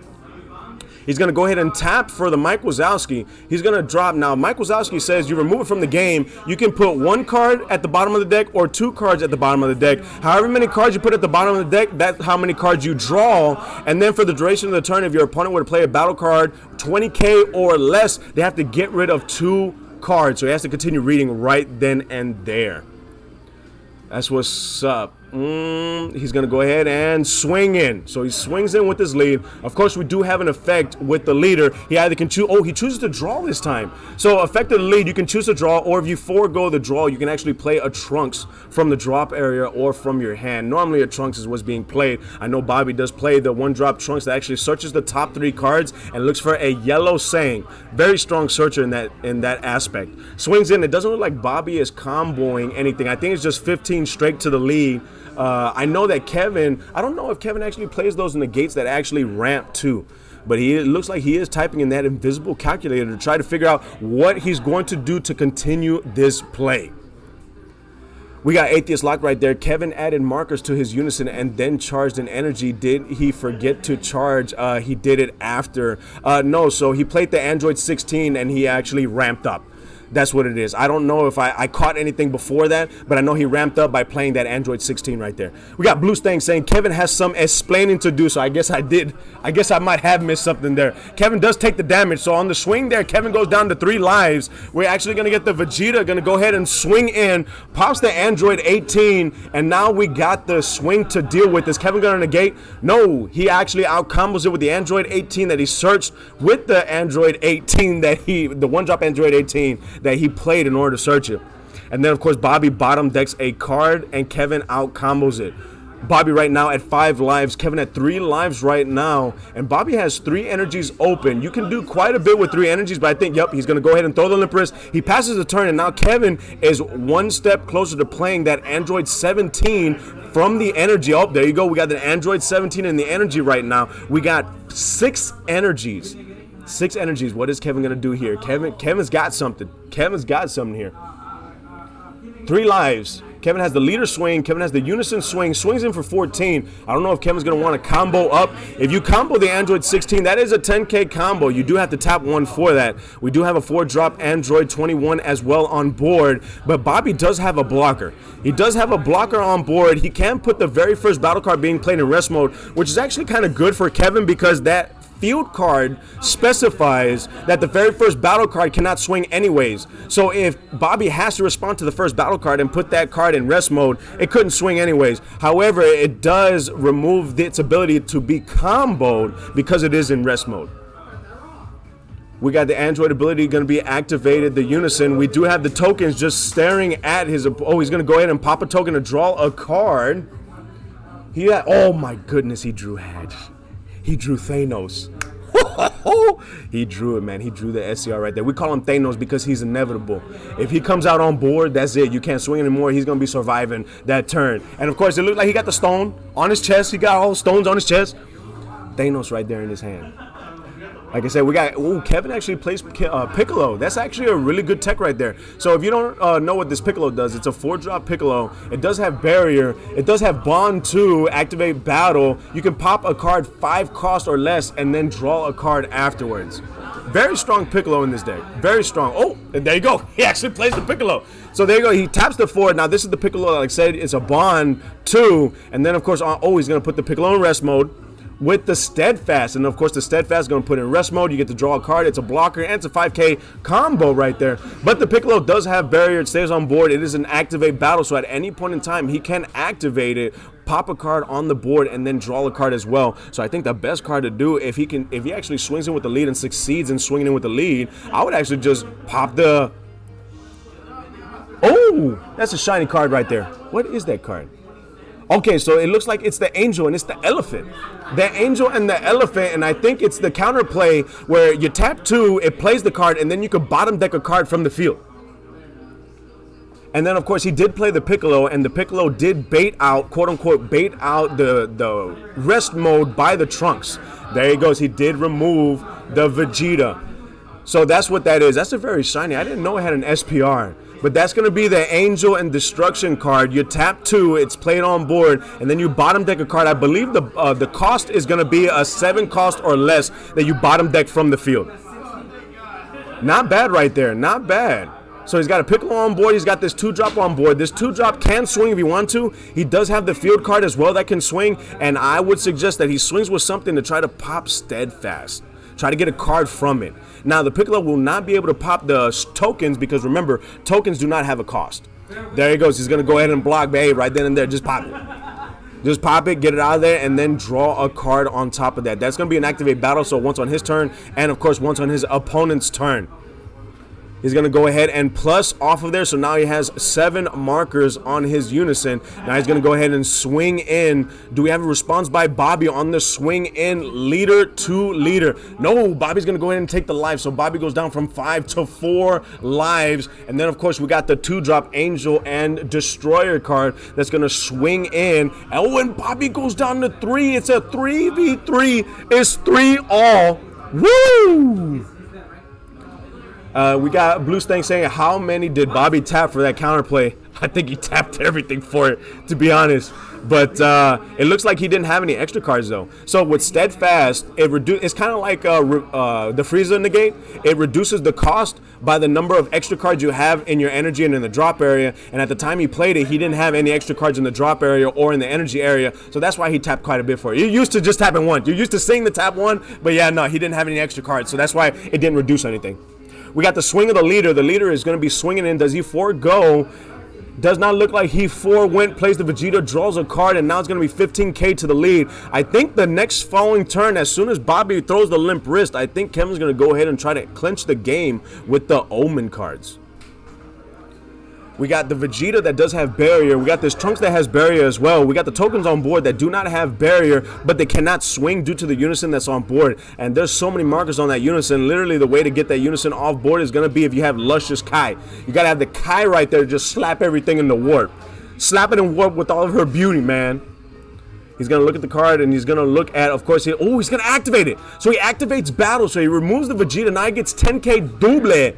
10K double going into the leader, and now Bobby's thinking about what to combo to try to get this in. He's got to try to get this in. It was not, oh, flash. Who's he flashing? Oh, he's flashing. Dude, flash the Piccolo. Oh, you know you want to flash. Oh, he flashes the 4-drop. Not bad, because if I'm not mistaken, the 4-drop can also, when a card is being played, the 4-drop can get rid of it, like sack itself and then pop it, if I'm not mistaken. So he flashes the 4-drop, and now he's going to go ahead and combo a super combo right here. So he's at 25, 35 double.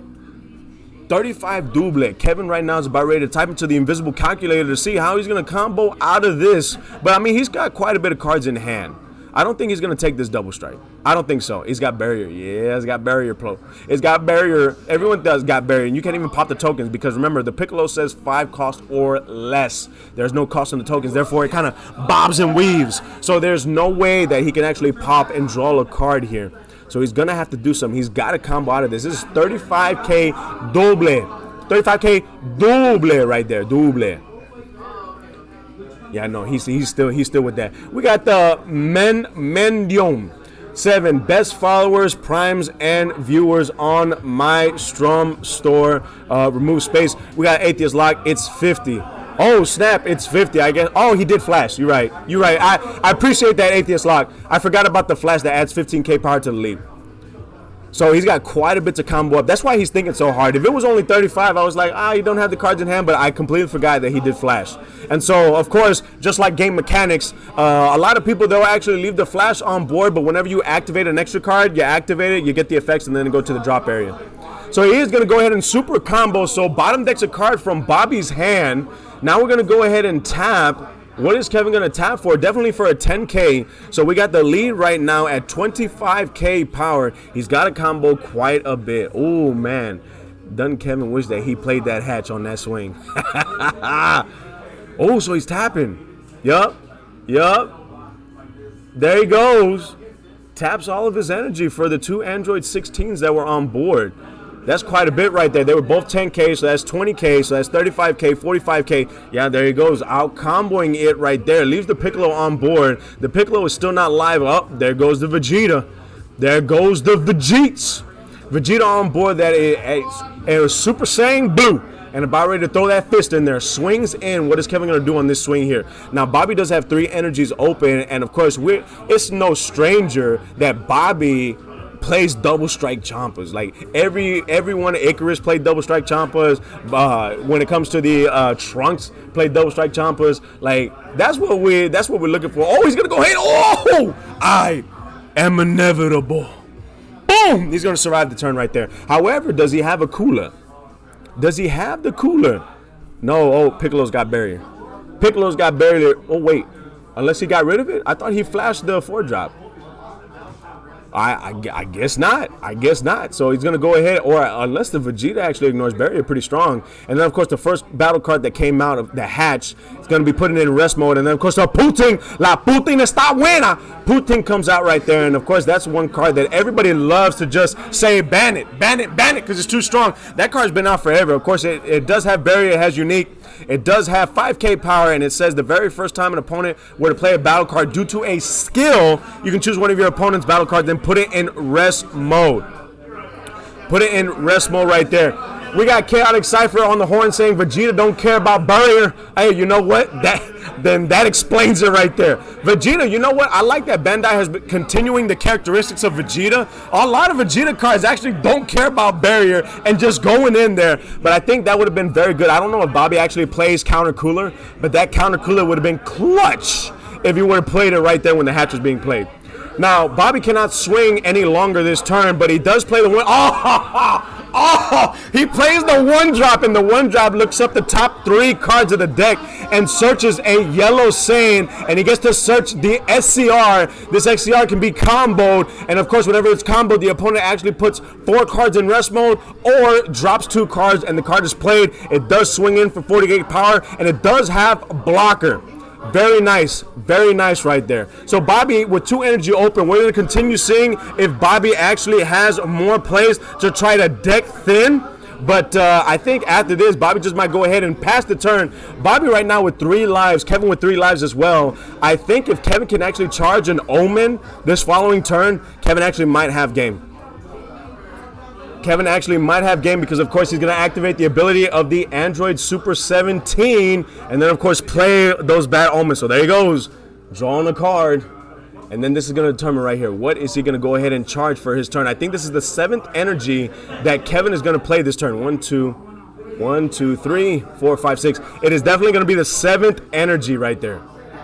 7th energy restanding. He does have the leader swing. He has the unison swing. He does have the hatch or the Thanos that has 40k power. And we're going to see, of course, Bobby does have 2 energies open. He does have an extra card in the energy. So that means the repulse right now, if there's not an extra, no, he does have flash in the drop area. So the repulse and the steadfast will be 1-drops. Repulse and the steadfast will be 1-drops. But he has to think right now, oh, snap. So he charges the 7th energy. He's 1 energy away from the 8-drop Android 17 and 18 card. I see it in his hand right now. Definitely very devastating. It has double strike. It has deflect. It has dual attack. And of course, every time you swing, you look at your opponent's hand and you put cards from their hand into the energy. It looks like Kevin is separating his energies, trying to figure out what to put in there. This is going to be very crucial for his turn because I think all Kevin wants to do is make sure that there's the card. Oh, he just put it in his energy in rest mode. I guess because of he doesn't think he can survive this turn. I have no clue. He's going to go ahead and pop an Android, draw a card, trying to see what he ends up getting there. But he has to try to get 1 hit in. If he can get 1 hit in, then this is going to be game right here. Swings it with Thanos. Does Bobby have a negate to stop Thanos in his tracks? Stop Thanos in his tracks right now. Remember, Thanos has 40k power swinging at the lead. The leader has 15k power. If Bobby does not negate this, he has to out combo, he has to block, or he takes the damage. And I think Bobby right now is just waiting. Bobby right now is waiting, and I don't know if Kevin is going to go ahead and combo. He's thinking about combo, and it's only going to be a single swing, but this single swing has to go in. So I don't know. I mean, if your play relies on a swing going in, I would actually try to combo. Try to combo everything you have into it, because if he takes that damage, you win. Because you got the Android Super 17 in the energy. You have the 2 Omens in the energy as well. And no, I think he waved it off. I think he waved it off. It's only 40K. He takes it. Bobby takes it. That should be game. That should be game, unless I don't know something. Oh, no, I guess he's just going to swing it again. 14K power. 14K to the leader right here. Of course, remember, we still have the Trunks that is on board. That's the, oh, he's going to go ahead and activate the Trunks. The Trunks is going to go ahead and block. It's going to be blocking this Unison that has 14K power. And then also he's going to go ahead and plus. He's looking for the marker. He's looking for it. Oh, no, he's going to go ahead and minus. So he's going to minus right there. It looks like we're on turns. We're on turns, and right now Kevin is he's turn 0. So we do the turns just like normal. It's going to be 0, 1, 2, 3. And I think they have it to where we have 10 extra minutes for turns. Whatever happens first, whether the 10 minutes are up or whether the turns are up as well. Kevin right now is turn 0. We got a super combo that's going. He's going to go ahead and combo out of the Unison. And now we have the leader swinging in. Do we have a response on the leader swing? We got Bobby with 2 lives. We got Kevin with 2 lives. And I'm actually wondering, oh, he's going to go ahead and combo out of it. Combos out of it. Now he's going to go ahead and tap for the Unison. He's going to play the Boo Unison. Hey, maybe not. Plays the Boo Unison, and if he does end up playing the Boo Unison, that's going to be double strike. He's going to be able to draw a card, and then once per turn, he's going to be able to bottom deck. It's going to be an auto whenever his opponent swings with a battle card, and then, of course, it has the keyword skill blocker and double strike, and then whenever you plus 0, whenever it's your opponent's beginning of the main phase, you get to restand the Boo Unison, and you get to restand 1 blue energy. All right, I like that. He's going to go ahead and slap it down. Slaps down the Boo energy, the Boo Unison, and of course the Trunks is going to go ahead and rest it. We got the Boo is going to plus 0, and then off of the plus 0, you know what? I got to read the card because apparently I'm over here thinking that Kevin should have had the game by tapping for the Android 17, but I guess there might have to be a criteria with it because he definitely did have the energy for it. So I definitely got to go ahead and after this round, I got to read that card because there has to be something. Either that or he forgot it or I have no clue. He passed his turn. He's going to go ahead and restand the Boo energy, and he's going to go ahead and restand. So he's restand the Boo Unison, restand in energy, and now it's Bobby's turn. This is going to be turn 1 on turns. Bobby right now at 2 lives. We have his opponent at 3 lives. Bobby has to try to get the lives down here. It's going to be turn 1, turn 2, turn 3. So Bobby has until turn 3 to try to get him down to either 0 life or 1 life. If he gets him down to 2 life, then he has to go. It has to go by, I think, board state, hand, and so on and so forth. Deck size, all that good stuff. Swinging in lead to lead. Do we have a response? Of course, the auto of the Trunks is going to be to draw, or if you forego the draw, which he actually did, he's going to play a Trunks from the drop area, and then, of course, it's played in rest mode. He gets the ability. Oh, so good. Looks at the top 3 cards and gets a yellow saying the hand. He gets to search the super combo. Remember, Bobby did search the SCR last turn as well. So the SCR might be putting in some good work. However, remember, the Boo Unison is on board with 5 markers. And when you have a Boo Unison on board, that means not only do you have a bottom deck waiting, but also you might have a God Sealing in hand waiting in the wings as well. Bobby has to make sure that he actually plans this out and sequences to try to get those 3 cards down to 0. And, of course, the best way to bob and weave he takes the life. He's going to go down from 3 to 2. It is 2 to 2 right now in this battle. Swinging in with Vegeta. And, of course, just like Chaotic Cypher says, Vegeta don't care. That hatch is about ready to leave the field after this swing. Vegeta's charging up his swing. Swinging in. Do we have a negate? It looks like we do not have a negate, but we actually might have a block. So he's going to go ahead and block. And then, of course, we got the hatch that is being removed from the game. Removed from the game. Whenever hatch is removed, most of the SCRs nowadays that is printed out by Bandai, whenever they're removed, they are removed from the game just in case there is a loop that can happen.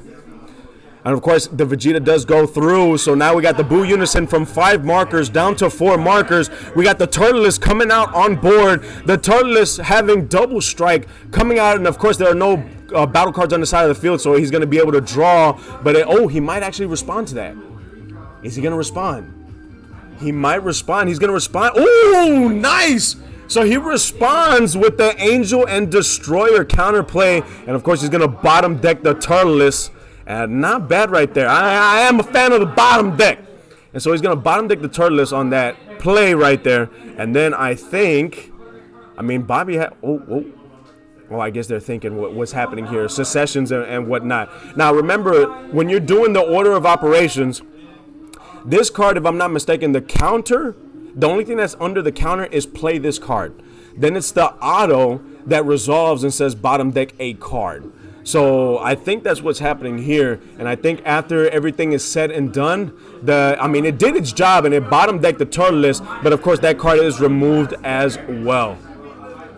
We got Bobby that still has 4 energy open. I don't know if Bobby's going to be using that for defense or not. There are 2 lives, so if Bobby does have a double strike, he might want to use that, and I think he might actually do because he's swinging in with that Trunks, who is normally a blocker, normally used as a blocker, but of course is going to be met with a Dimension Magic, negating the attack, but does Bobby have a response for this?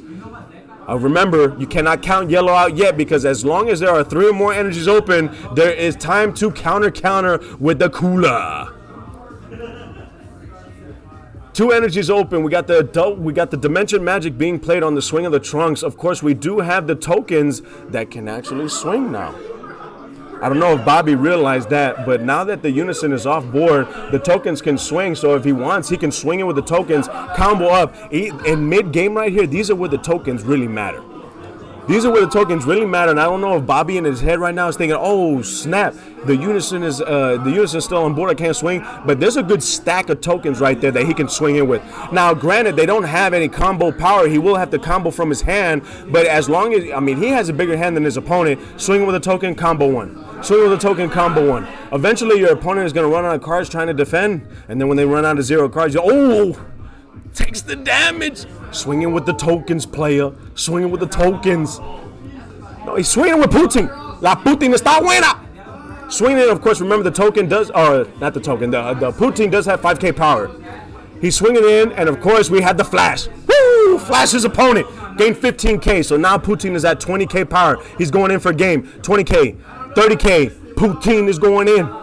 30k, there's a Poutine slap. Oh, and there is the ultimate that we saw him search. Is going to get 40k. 40k power swinging in with Poutine.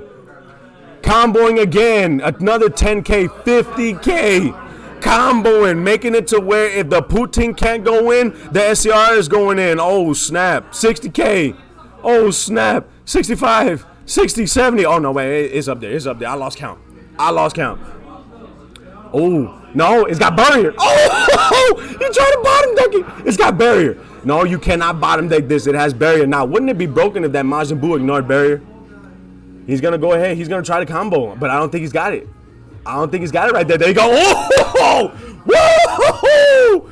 That's what's up right there. Wow, that was back and forth. I definitely got to read that. I got to read that Super 17, man. I could have sworn that would have just clinched the game right there. But like I said, he comboed everything out. That, of course, that SCR would have came out as well. Another 40k swinging in right there. And, of course, you could swing in twice because it does restand. Oh, good stuff right there. Good stuff. Guys, that was the end of round 3. Of course, we're going to go into a break. And then when I come back, it's going to be the 4th round. And then after the 4th round, we do got King of the Hill, guys. This is Sass. This is Super at Spectral. I'm your commentator, PR Sign. Don't go away. There's more to come whenever you see my face again.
I'm playing beers.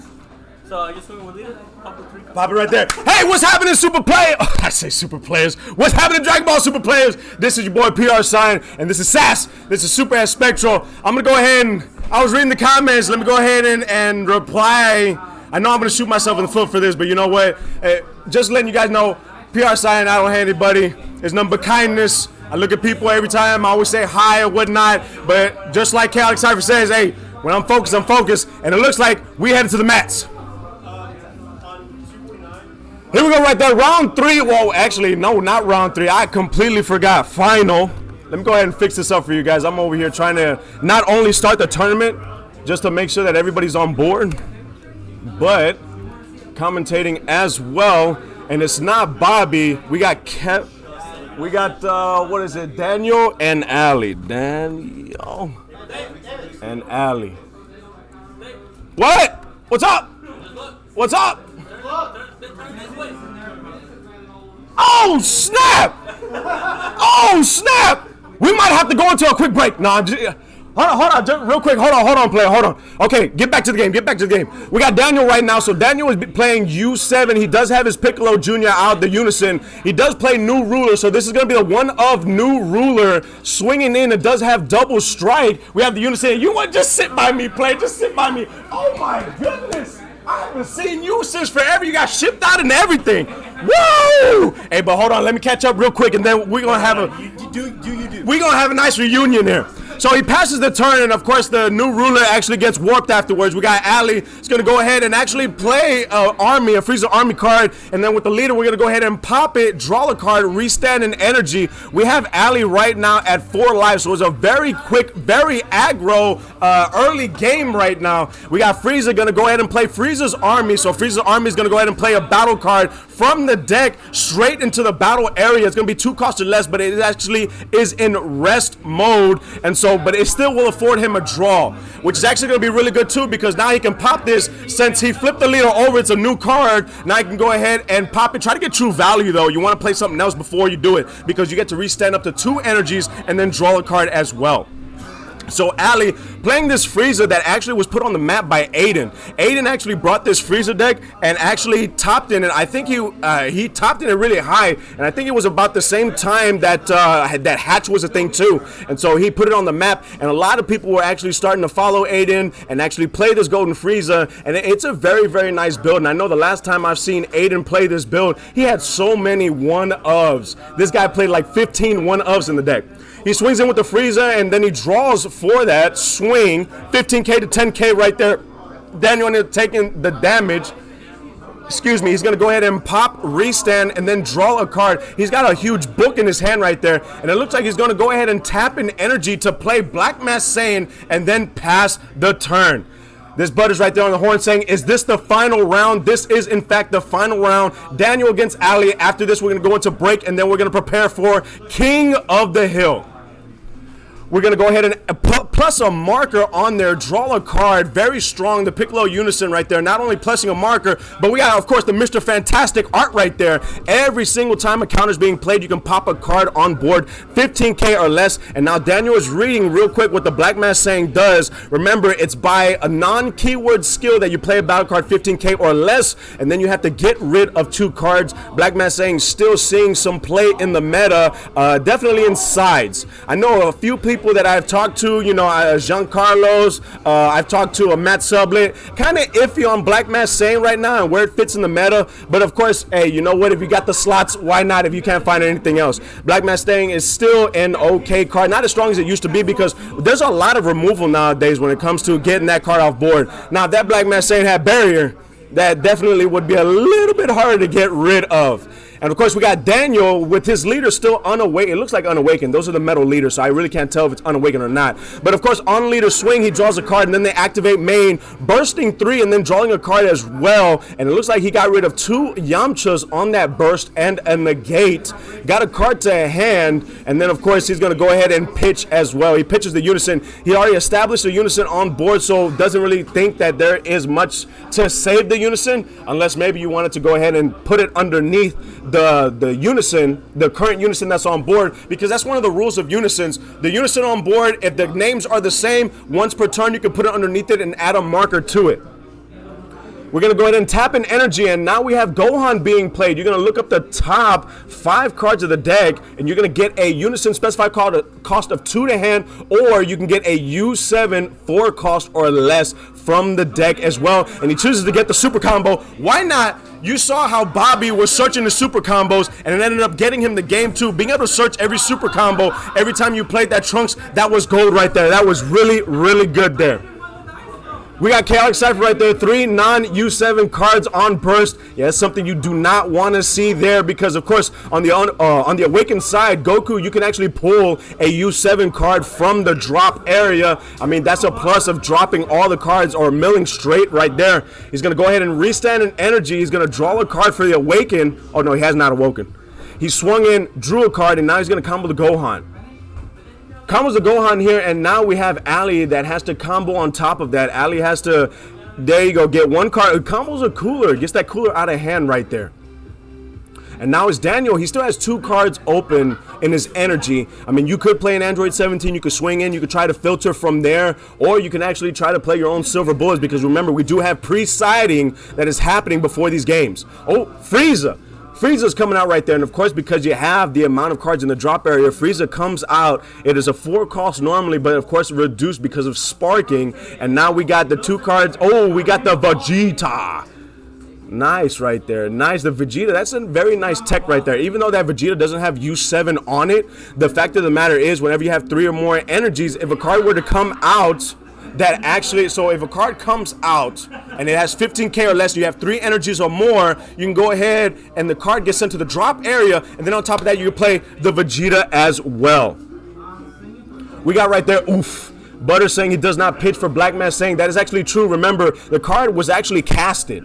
It wasn't casted via an effect, it was actually casted. And the Black Mass saying just says whenever a card is being played using a non-keyword skill, which means like you're special summoning from somewhere, whether it's from the energy, from the drop area, from the deck, or from the hand, that's when you drop cards. But if you're hard casting, you do not drop on that. We got misplays happening here.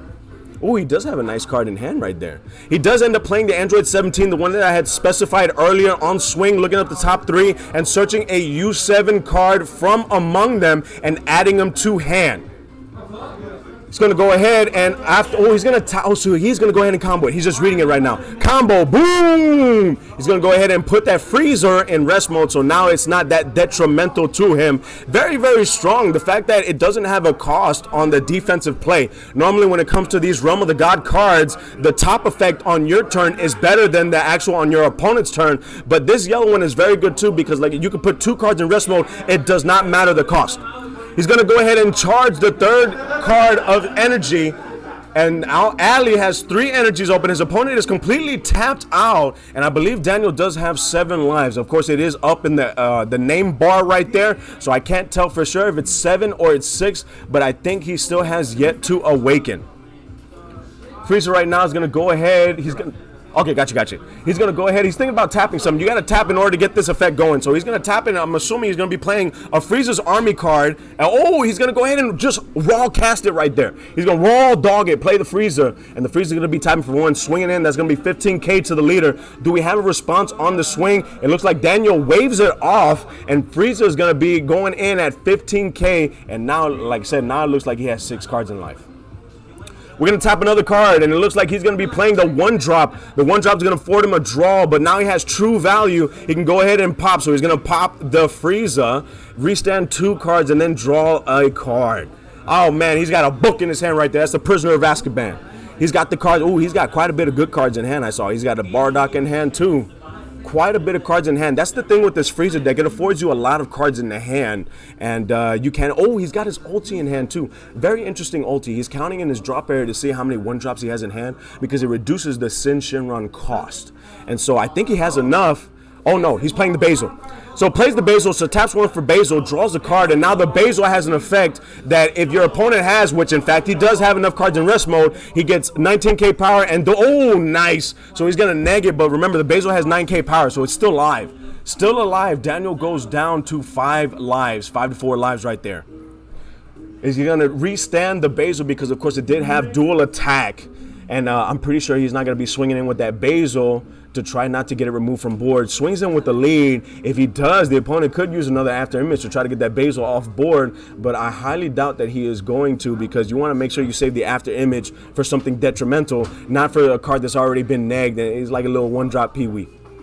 Super combo. So on the swing of the leader, we got a super combo being played. I think he's holding off his awakening until his turn. He's trying to, and I know Ali has a way bigger hand. He's trying to keep the hand. He's trying not to. Ooh, he throws a limp wrist. He passes turn.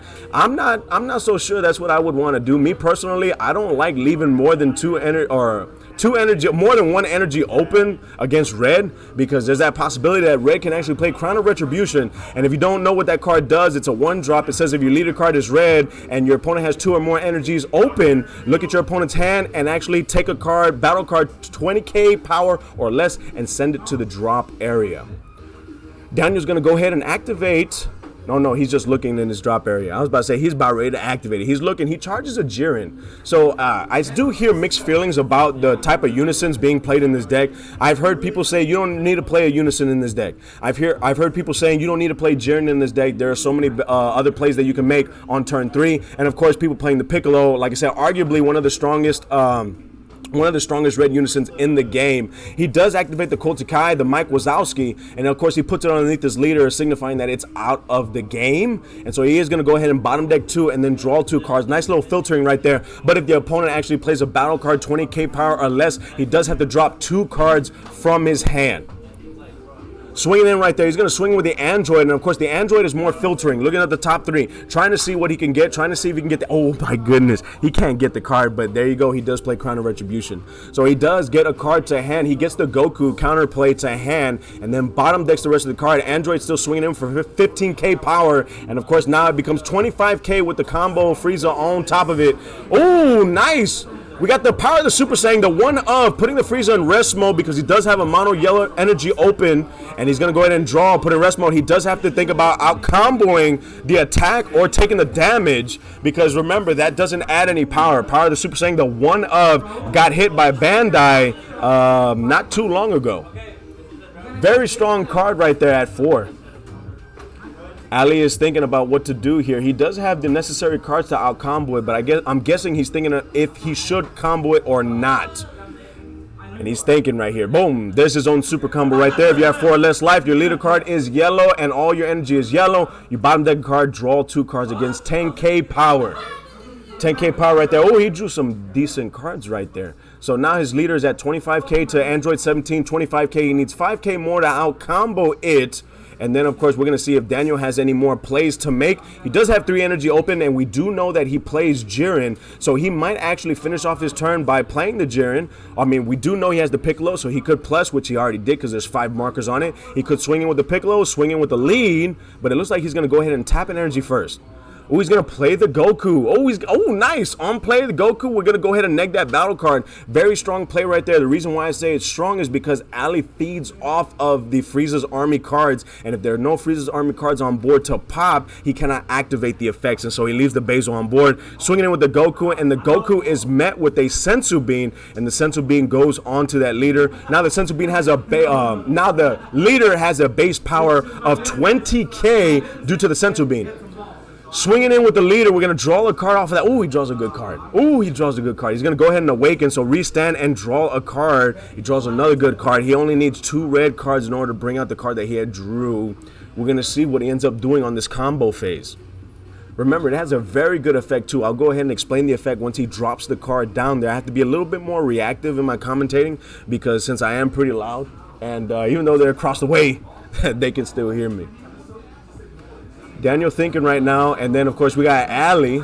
Ali's got a book in his hand right there, but then slowly but surely we got Daniel that's accruing quite a bit of cards in the hand, and of course that's the reason why this deck is actually meta. We got both of these decks that are pretty meta. Oh, he's gonna go ahead and, oh, he takes it.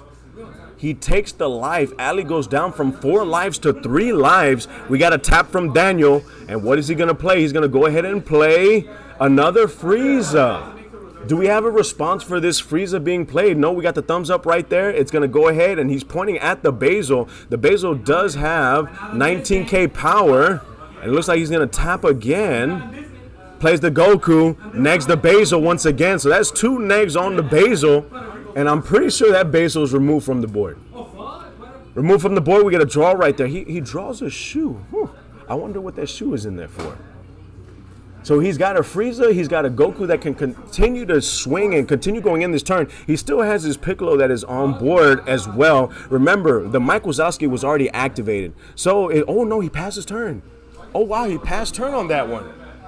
Woo-wee!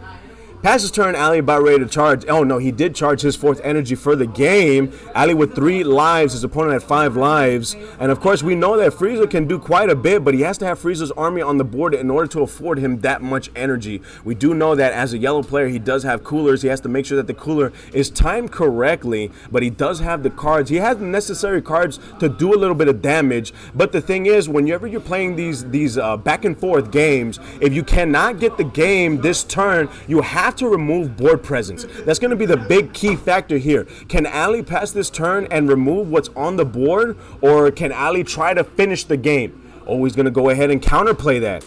And yes, the Vegeta's going to come out right there, and the Frieza goes to the drop area. Daniel is making sure that no Frieza's army sticks to the board so that he can activate his leader effect. We get a tap right here, and it's going to go ahead. Oh, we got a Frieza's army. We're going to draw a card on that. Activating the effect, we're going to go ahead and restand 2 energies as if nothing happened and draw a card. That's the only amount of energies that he could restand for the turn. So now Ali has to really try to figure out what to do here. Definitely the name of the game is removing the board presence. I can't think of anything right now that Ali can do in order to get the opponent down from 5 lives to 0 lives. So the name of the game is removing board presence. No, he plays yet another. Oh. Okay, I was about to say 3 for Frieza. There you go right there. He's trying to remove the board presence. That's what it's all about right there. Playing the Trunks has 3 markers on it, and of course the minus ability is removing all 3 of the markers. So he's thinking right now, it does have dual attack, and then it does have 20k power as well. So if he needs to swing in, he can do that. But of course, the removal from this Trunks is only cards in rest mode. And Daniel has 3 cards in active mode. That's one of the weaknesses of yellow, is the fact that you have to put the cards in rest mode either as they're being played, or you have to have the actual super combos in order to put them in rest mode. Use resources and then go ahead and try to blow up the field. But board removal is going to be Ali's downfall in this situation.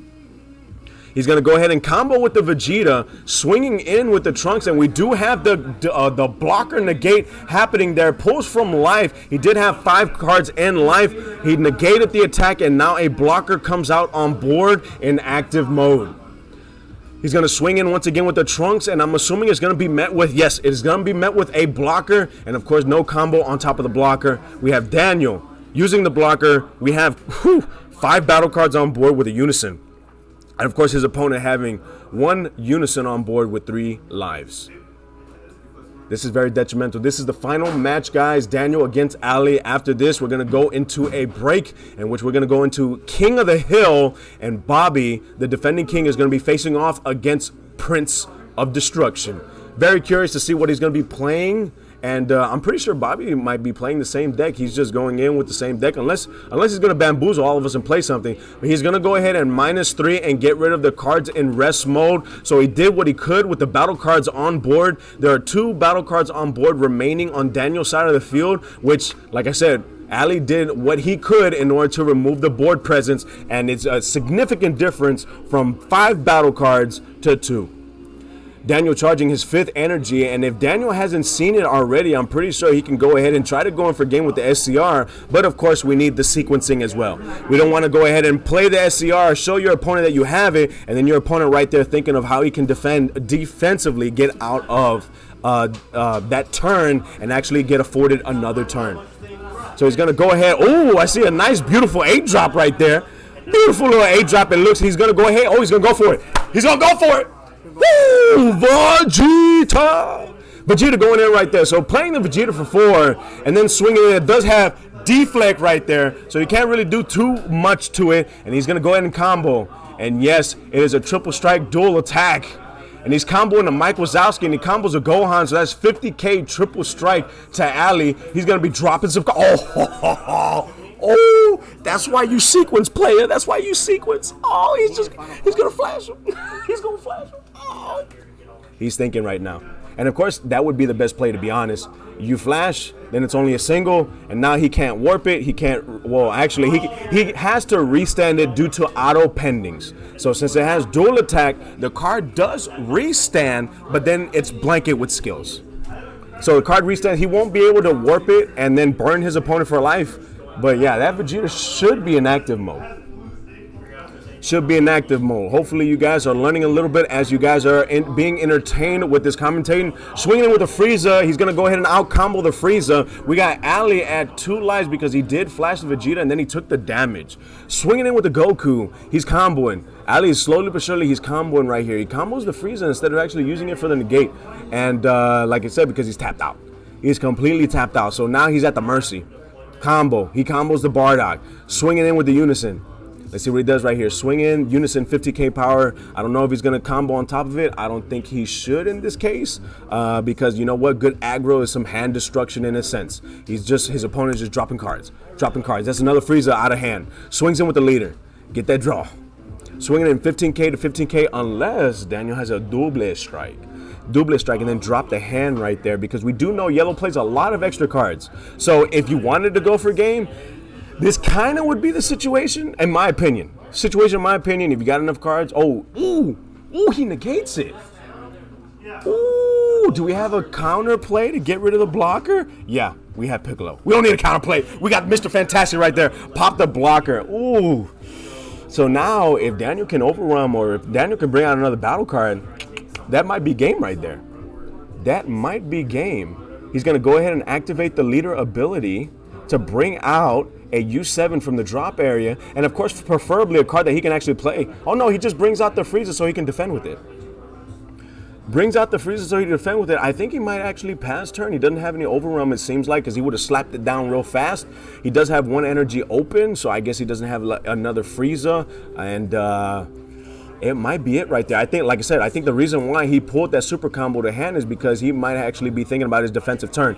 Now, the misplay here was he needed to restand that Vegeta. Restand that Vegeta. That would have been an extra swing. It would have been blanket. It would have been 40k swinging in, but that definitely would have taken the game right there.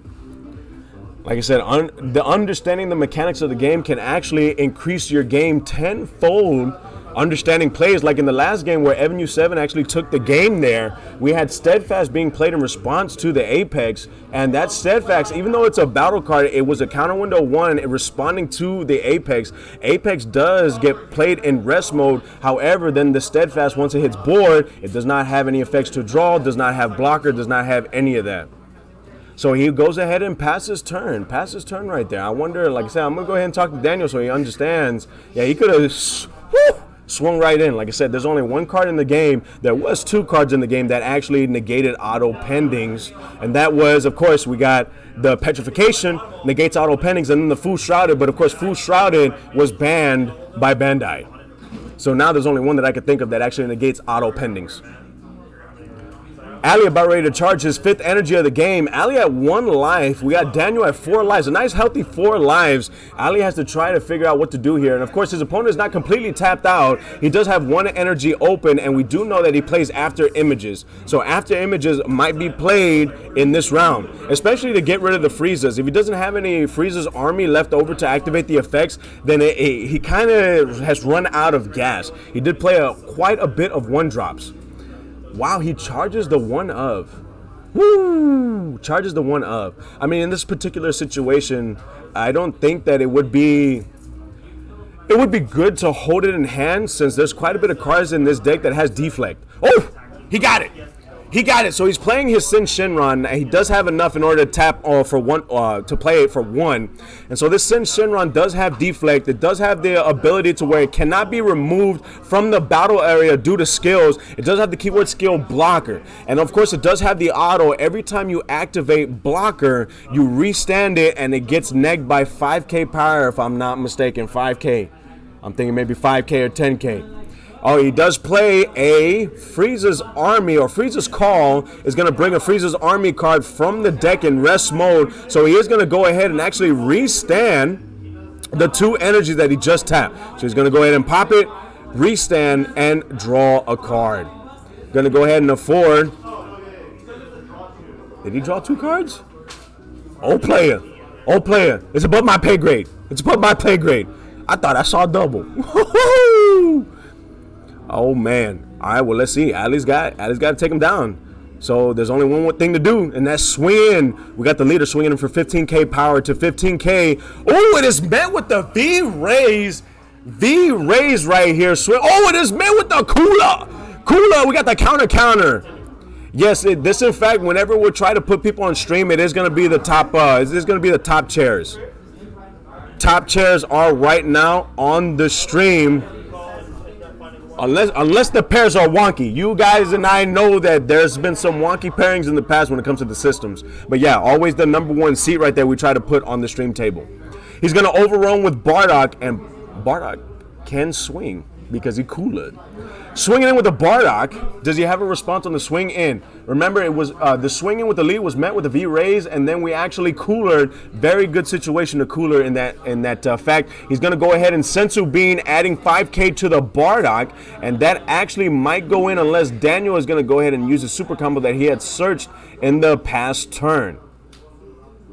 Daniel thinking on what to do. This Bardock does have dual attack, so that's going to be 30K swinging in twice. Swinging in this time, and it looks like he is going to go ahead and use, there you go, Frieza super combo. He's going to try to get out of this one. Oh, nice card that he got right there. Nice. So he's going to go ahead and activate. Hey. Not bad. Not bad at all. He's going to go ahead and restand the Bardock, so he's going to swing in again. He does have 30K power, but we did see the card that he drew, and the card he drew was Wolf Fang, so Wolf Fang might actually help in this scenario. You actually don't have to tap an energy for it because he does have a unison on board. So Wolf Fang is going to ignore. Oh, no, he takes the damage. He's going to take the damage right there. We got Daniel at 3 lives. We got Ali at 1 lives. Ali is trying to do something. Bardock cannot swing any longer. He's got another flash in hand. He does have Turtleless. You could swing in with Turtleless, but you got to try to see if you can get rid of one more card from his energy. This is what's difficult about trying to size up your opponent. You could swing in with the Sin Shenron and then play the double strike to swing in. However, you leave your opponent open to actually pull from life. Me, personally, I would try to swing in with a double strike. If you swing in with a double strike here and it connects, now your opponent goes down from 3 to 1. Now they're tapped out. They can't spark and negate at all. And now you just have to try to swing in with 1. And what better way to swing in than with a 35K power Shenron. So I think it's going the other way around. So he's going to try to swing in with single and then try to swing in with doble. Which, like I said, it depends on how you pilot and how you play. And it looks like he's going to go ahead and take that damage. But yeah, no, like I said, me personally, I would like to swing in with that double strike first. Oh, no, he actually, oh, okay. He forgoes the double strike. He forgoes it. Plays the Trunks, and this is going to be dual attack. Which actually dual attack is not bad too because they're separate attacks. Even if he does decide to pull from life, play a blocker negate, of course. Oh, After Image is being played. But After Image does not choose a unison, so guess what? It still does its job, pull from life, and now we got Trunks restanding and swinging in. Like I said, it looks like he's got 1 card in life. It looks like he's got 1 card in life. We got the Trunks swinging in, 20K power. Does Daniel have what it takes to, oh, he's going to go ahead. We got the Goku Black being comboed. And, oh, I think he stays on the Goku Black right there. And, of course, we got a combo. So he comboed quite a bit of cards here. He's going to go ahead and neg 3 and KO everything in rest mode. Look at that. Look at that. Board removal. Board removal right there. That's what it's all about. Oh, I think he gave up. I think he gave up because he didn't have any cards and he was just going to go ahead and pass turn. I think that was it. I think Daniel took it. Daniel takes it for the final here at SAS Super at Spectral. And you already know what that means. That means that whoever wins today in King of the Hill is going to be facing Daniel next week. So we got Bobby, the defending king, facing Nick, the Prince of Destruction. If Bobby ends up winning, then Bobby will have defended successfully for the 2nd time. He will get awarded his packs, and then of course Bobby will be facing Daniel next week. However, if Nick, the Prince of Destruction, ends up trumping Bobby, then Bobby will have to restart. Then Nick actually gets the first Dragon Ball, and it will be Nick facing Daniel next week on Tuesday. That was the end. Whenever I come back, I'm going to go ahead and give you guys the standings, top 4. I'm going to give you the standings, and then we're going to be encroaching on King of the Hill. Guys, this is not over yet. We got quite a bit to go here on SAS. This is Super at Spectral. I'm your commentator, PR Sign, and everybody knows that everything goes up on a Tuesday. Don't go anywhere. We got King of the Hill next.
or I can go? Yeah, for a little bit, Yo, what's happening, Dragon Ball Super Players? This is your commentator PR Sign, and we're here at SAS. This is Super at Spectral, and right now I have the standings here, and you can already tell who's number 1 right there, sitting right next to me. So the standings for tonight's tournament is going to be, number 1 is Daniel himself with U7 Goku. We got number 2 being Trent, and Trent was playing Gogeta, Xeno Gogeta, and then we got 3rd is going to be Ali playing Frieza, and number 4 is Bobby playing Yellow Trunks. So right now, Daniel, you are going to be able to challenge whoever wins after King of the Hill. Going to be next week on Tuesday. How do you feel about that? I feel like I'm ready. You feel like you're ready? You already know what deck you're playing and everything. You don't have to say it now, but you already know. Yeah. All right, you got all this time. You got a week to get that side ready, a week to go ahead and get all the play testing you need, because guess what? If you win next week on Tuesday, you will be the reigning king, and then you will have to defend 6 times to get that sponsorship to the next tournament. How's that sound? Yeah, that's what's up. Look at that. Man, a few words right there. Do you have anything to say before you head on out to the people watching? No? Look at that, man, a few words right there. Hey, much love to you, boss. Congratulations on your win, and I will be looking forward to your match next week on Tuesday. Yeah, that's what's up. So right now, we are going to be heading into King of the Hill. And so King of the Hill, guys, this is going to be a big series that we have down here in Spectral. And of course, we have the defending king is going to be Bobby. And Bobby is playing Yellow Trunks, so he's being consistent, playing the same deck. There is no speculations that require you to play the same deck. He just chooses to go ahead and play. And of course, we got Prince. We got the Prince of Destruction playing Blue Baby. And so now we're about ready to embark. Let me go ahead and actually, I always keep on forgetting this right here. I guess because I'm not really too worried about it here. Let's go ahead and say the actual who's playing. So Bobby, and then we got Nick, and then let's change the life here. That way, we can get everything going. Save. And it looks like they've already started, so let's go ahead and start the series. This is King of the Hill on SAS. So it looks like right here, we got Bobby. Bobby right here is starting for game 1 here in King of the Hill. Starts by playing an energy and then plays the Vegeta. The Vegeta activating the effect whenever the Vegeta is played. He's going to search the deck and play a 1-drop Trunks on top of that. So we're already seeing a standard play by the Yellow Trunks that we see time and time again when Bobby has been defending. Remember, the defending king is Bobby. And actually, maybe I can go ahead and put that in so you guys understand who is king and who's the contestant. So we can go king. And then we can go compare. Well, we can just do the king right there. That way you guys know. Boom, king. And so he passes turn, and now it's Nick. And Nick actually charges the Realm of the Gods card, swings in, and then passes turn. So it looks like we actually had, ooh, Red True Nose. I appreciate you, boss, for following here on SAS. Much love to you. So we actually got an awakening. So we're already awakening early. We got Bobby gonna go ahead and go down to 6 lives, because remember that Vegeta goes underneath. You have to pull until you get 6. We're gonna swing in. We're gonna get that Trunks coming from the drop area and activating this effect. So on the swing of Blue Baby, we actually comboed the Trunks to try to save the damage, and then we pulled from there.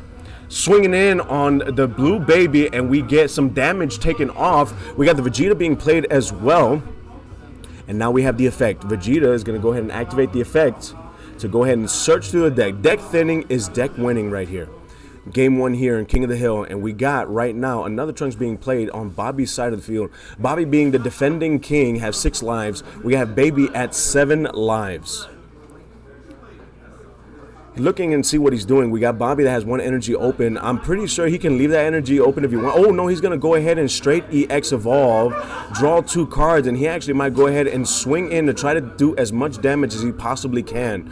So Vegeta swinging in actually takes the damage off of Nick. So we got 6 lives apiece. Nick goes ahead and draws. He actually charges the Majin Buu Unison for his 2nd energy of the game. We're going to see what Nick ends up doing here. I'm pretty sure he does swing in with his leader. He didn't restand it, so I'm assuming that he swung in. Okay, never mind then. He went ahead and passed turn after charging 6 and 6. We got Bobby about ready to charge the 3rd energy of game 1 here at King of the Hill. We got 2 Trunks on board. We have a Vegeta on board. We have, oh, he EX evolved. He EX evolved so hard that the energy almost flew off the mat. EX Evolved Trunks right here is going to have Barrier, it's going to have Blocker, and it does have the effect of the first time a battle card would be played, it gets played in rest mode. Swinging in with the Vegeta, do we have a negate? Do we have a response for this Vegeta? Now, if there is a response, I believe that it works this way, negates and autos. So we got negates. If Nick were to negate, then we have the autos going off. Nick can actually put the battle card. Oh no, he takes the damage. I was going to say Nick can actually put the battle card in rest mode with the Trunks and then pop it with the Vegeta. Nick at 5 lives, Bobby at 6 lives right now, swinging in. It is met with a Gohan, and the Gohan is put in rest mode due to the effect of the Trunks. And then Putin, we already know, La Putin está buena. The Putin coming out because his card was put in rest mode, and so now every card that comes out via a skill, the Putin can rest a battle card. And because that Gohan does have Servant, that Gohan is not going to be able to restand. However, if Nick can awaken, it does get acquire the keyword skill Overlord, and you can go ahead and put it at the bottom of the deck and draw a card.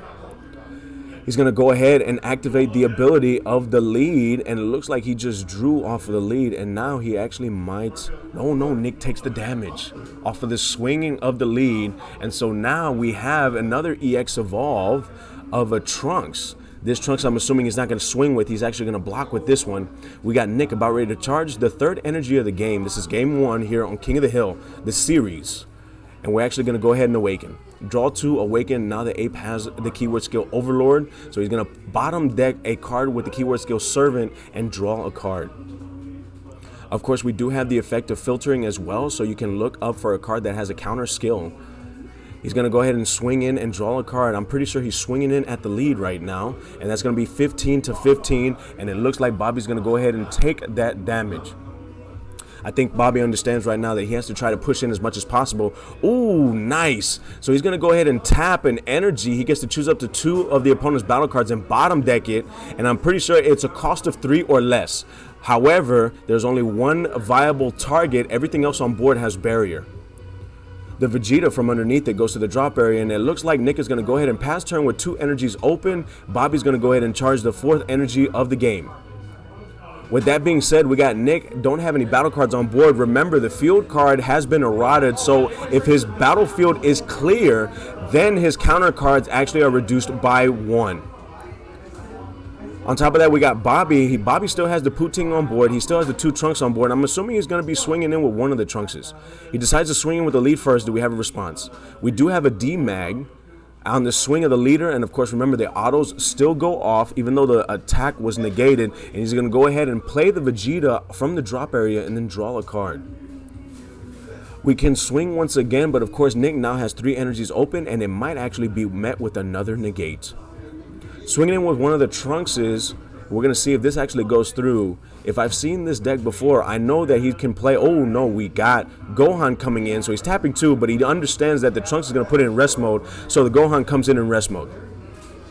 Now every time he swings, oh nice, he's going to go ahead and respond with Turles. So he's going to go ahead and push in. You're only dropping 1 card, but the thing is, you cannot let Baby thrive. You got to swing in as fast as you can. Oh, we got yet another EX Evolve happening here. He's trying to aggro his opponent, and I think that's just the best way to go about it because Baby just has quite a bit of negates. Oh, but after that, he actually passes turn, so he doesn't want to drop any cards. So he ends up just passing turn right there. After having all those cards on board, I think he just EX Evolved the Vegeta to try to get some hand. Maybe he didn't have that good of a hand. He went ahead and passed turn, and now his opponent is going to tap 4 to play the Blue Unison, one of the strongest Blue Unison cards in the game. This Blue Unison is going to come in rest mode. He's going to +0, draw a card, but at the beginning of the opponent's main phase, the Boo restands and one of the energy restands as well.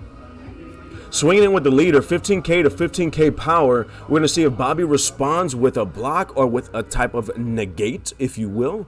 But of course, we're going to see if Nick actually activates a super combo on this swing here. I don't think Nick is going to combo on top of that. That's not normally what Baby ends up doing, but we're going to see what he is going to try to do. He does have 1 energy that's going to be afforded to him the following turn to help him. And of course, he can play 2 drop negates with that 1 energy because his battlefield technically is still cleared because the Unison has its own area. He's going to go ahead and throw the limp wrist. He passes turn, so now it's Bobby about ready to charge the 5th energy of the game, and he has quite a bit of a board state here. And I mean, we're going to go ahead and see what he actually does. We do know that Nick plays the promo negates, so those promo negates are going to be for 1. They're essentially going to be for free because you tap 1, restand, and then draw a card, so you're filtering on each negate. So Bobby right now is going to be thinking, he's thinking about swinging in, so he's swinging in at the Unison. So now he's trying to get the Unison off board. And of course, the only target, he's going to go ahead and bottom deck Vegeta or the Turles. He's going to bottom deck the Turles. So bottom decks the Turles on swing. So now he's already used that for the turn. Now he has 3 markers on the Boo Unison. He's going to go ahead and swing in. I'm assuming he's going to swing in at the Unison as well. Yep, Vegeta swinging at the Unison. It is met with a negate. Is there a response for that negate? He's going to go ahead and ask. He does have to tap 1 per cost, and if he does activate a counter, then he does not restand and the attack still goes through. However, if he does not play the cooler, it looks like he's going to go ahead and play it. Taps 3, plays the cooler, so now he draws a card off of the cooler. And then does he have the energy? Does he have the cards in rest mode? No, he doesn't. He only draws 1 card. So the Vegeta is still going to go through in the attack, and now the Majin Buu is down to 2 markers. We have a cooler that has 15k power. I'm pretty sure he might actually swing in to try to get this Majin Buu off board, and he doesn't actually mind comboing a couple of cards as long as his Buu is off board. However, if a Nick reestablishes another Majin Buu, that's going to be a different story. Swinging in with the cooler, and of course we do... Oh, he combos with the SCR. Very nice play right there. So now the opponent has to either tap out 4 cards, or it gets played and he has to drop 2 cards. So it looks like he's going to drop a Sane Instinct, which is not a bad card to drop because in the following turn he can actually tap 2, warp it, and then draw 2 cards. So it comes out, it has 40k power. I think he's going to just start swinging in. Yep, he's going to swing in at the Majin Buu, try to get rid of it right there, and it is successful. Restands it. Oh no, he's just going to go ahead and swing in at the lead. Do we have a response here? Nick is going to go ahead and use a super combo. So he does not negate, but he does activate the Zeno super combo. Oh, he's going to take the Majin Buu from the energy. Nice. So he's going to reestablish that Majin Buu, and then he's going to go ahead and play the Vegeta in active mode. So now we already know that Bobby's going to be mad. Oh, he's going to take the damage. Nick down from 4 lives to 3 lives. Swinging in at the lead. Oh man, he might actually activate the ability to give it 10k and double strike. Why not? Okay, so he's going to go ahead and activate the auto, bring the Vegeta on board, and then draw a card. He could activate it right now, get him down to lethal, so at the following turn, he's going to go ahead. Okay, so he does not combo on top of that. Oof, I would have pushed in. But like I said, the specific pilot is going to play a specific way. You don't want to afford, he already is going to reestablish a Unison, so you want to try to push as much as possible right now. He swings in with one of the Trunkses because, I mean, you got 2 Trunkses on board, and of course it is going to be met with the Sensu Bean, and I think that is probably going to end his turn unless he's going to try to play something else. Nope, that in fact is going to end his turn, and now Nick is going to go ahead and not only charge his 5th energy for the game, but he definitely will be re-establishing a Majin Buu. I don't know if he's going to completely tap 5 to have that many markers on it, or if he's going to tap 4. That way he can have 2 energies for the following turn. And that's not including the negates that can restand energies. So he is just going to tap 4, reestablish the Majin Buu. Of course, it comes in rest mode, draws a card plus 0, and now I'm pretty sure he's just going to swing in with Baby and then pass turn. Swinging with the Baby, do we have a negate? I don't think Bobby's going to negate. If anything, Bobby actually might take this life. Take this life, yup, and that's exactly what he's going to do. He takes this life so that he goes down from 5 to 4 lives. This is still game 1 here at King of the Hill. And I don't think Nick can do anything else but to pass unless he does play any type of Overrealm. But I don't know if he would do that. Oh, he does actually have a Realm of the Gods in hand right now. I don't know if he's thinking about using it. However, if you use it on your turn, you can only bottom deck a card that actually has... Well, actually, you can bottom deck the SCR. That's probably why he was looking at that as well, because I don't believe the SCR has barrier. He actually went ahead and threw the Limp Wrist and passed turn. So it does restand in energy. The Majin Buu restands. And now we have Bobby having to deal with a Majin Buu once again. Now, Majin Buu does have its bottom deck. So the first card I'm pretty sure he's going to try to bottom deck is going to be that SCR. So you already know here, me personally, I would just swing in with the SCR. That way he has the bottom deck on that swing. If you swing in with another battle card, not only can he deal with that battle card being swung in, but then he can deal with the SCR that hasn't swung, so he gets rid of a swing that way. You want to try to get as much true value as possible as you can. So Bobby's going to go ahead and charge the Basil. And now we're going to see what Bobby does. Like I said, in this particular situation, we have 4 lives Bobby, we have 3 lives Nick, and there you go right there. He is going to swing with the SCR. Like I said, it's just better to swing in with the card that he's going to bottom deck, because then you got true value. You swung with every battle card that you wanted to swing with. So now Majin Buu is with 3 markers on board, already used the bottom deck, but remember, it still has the keyword skill blocker, but I'm pretty sure, oh no, he's going to swing in at the lead. Swinging at the lead, one of the Trunks is going in. Do we have a response on the Trunks swinging in? The Buu can block if necessary, but that's probably not going to be used until later on.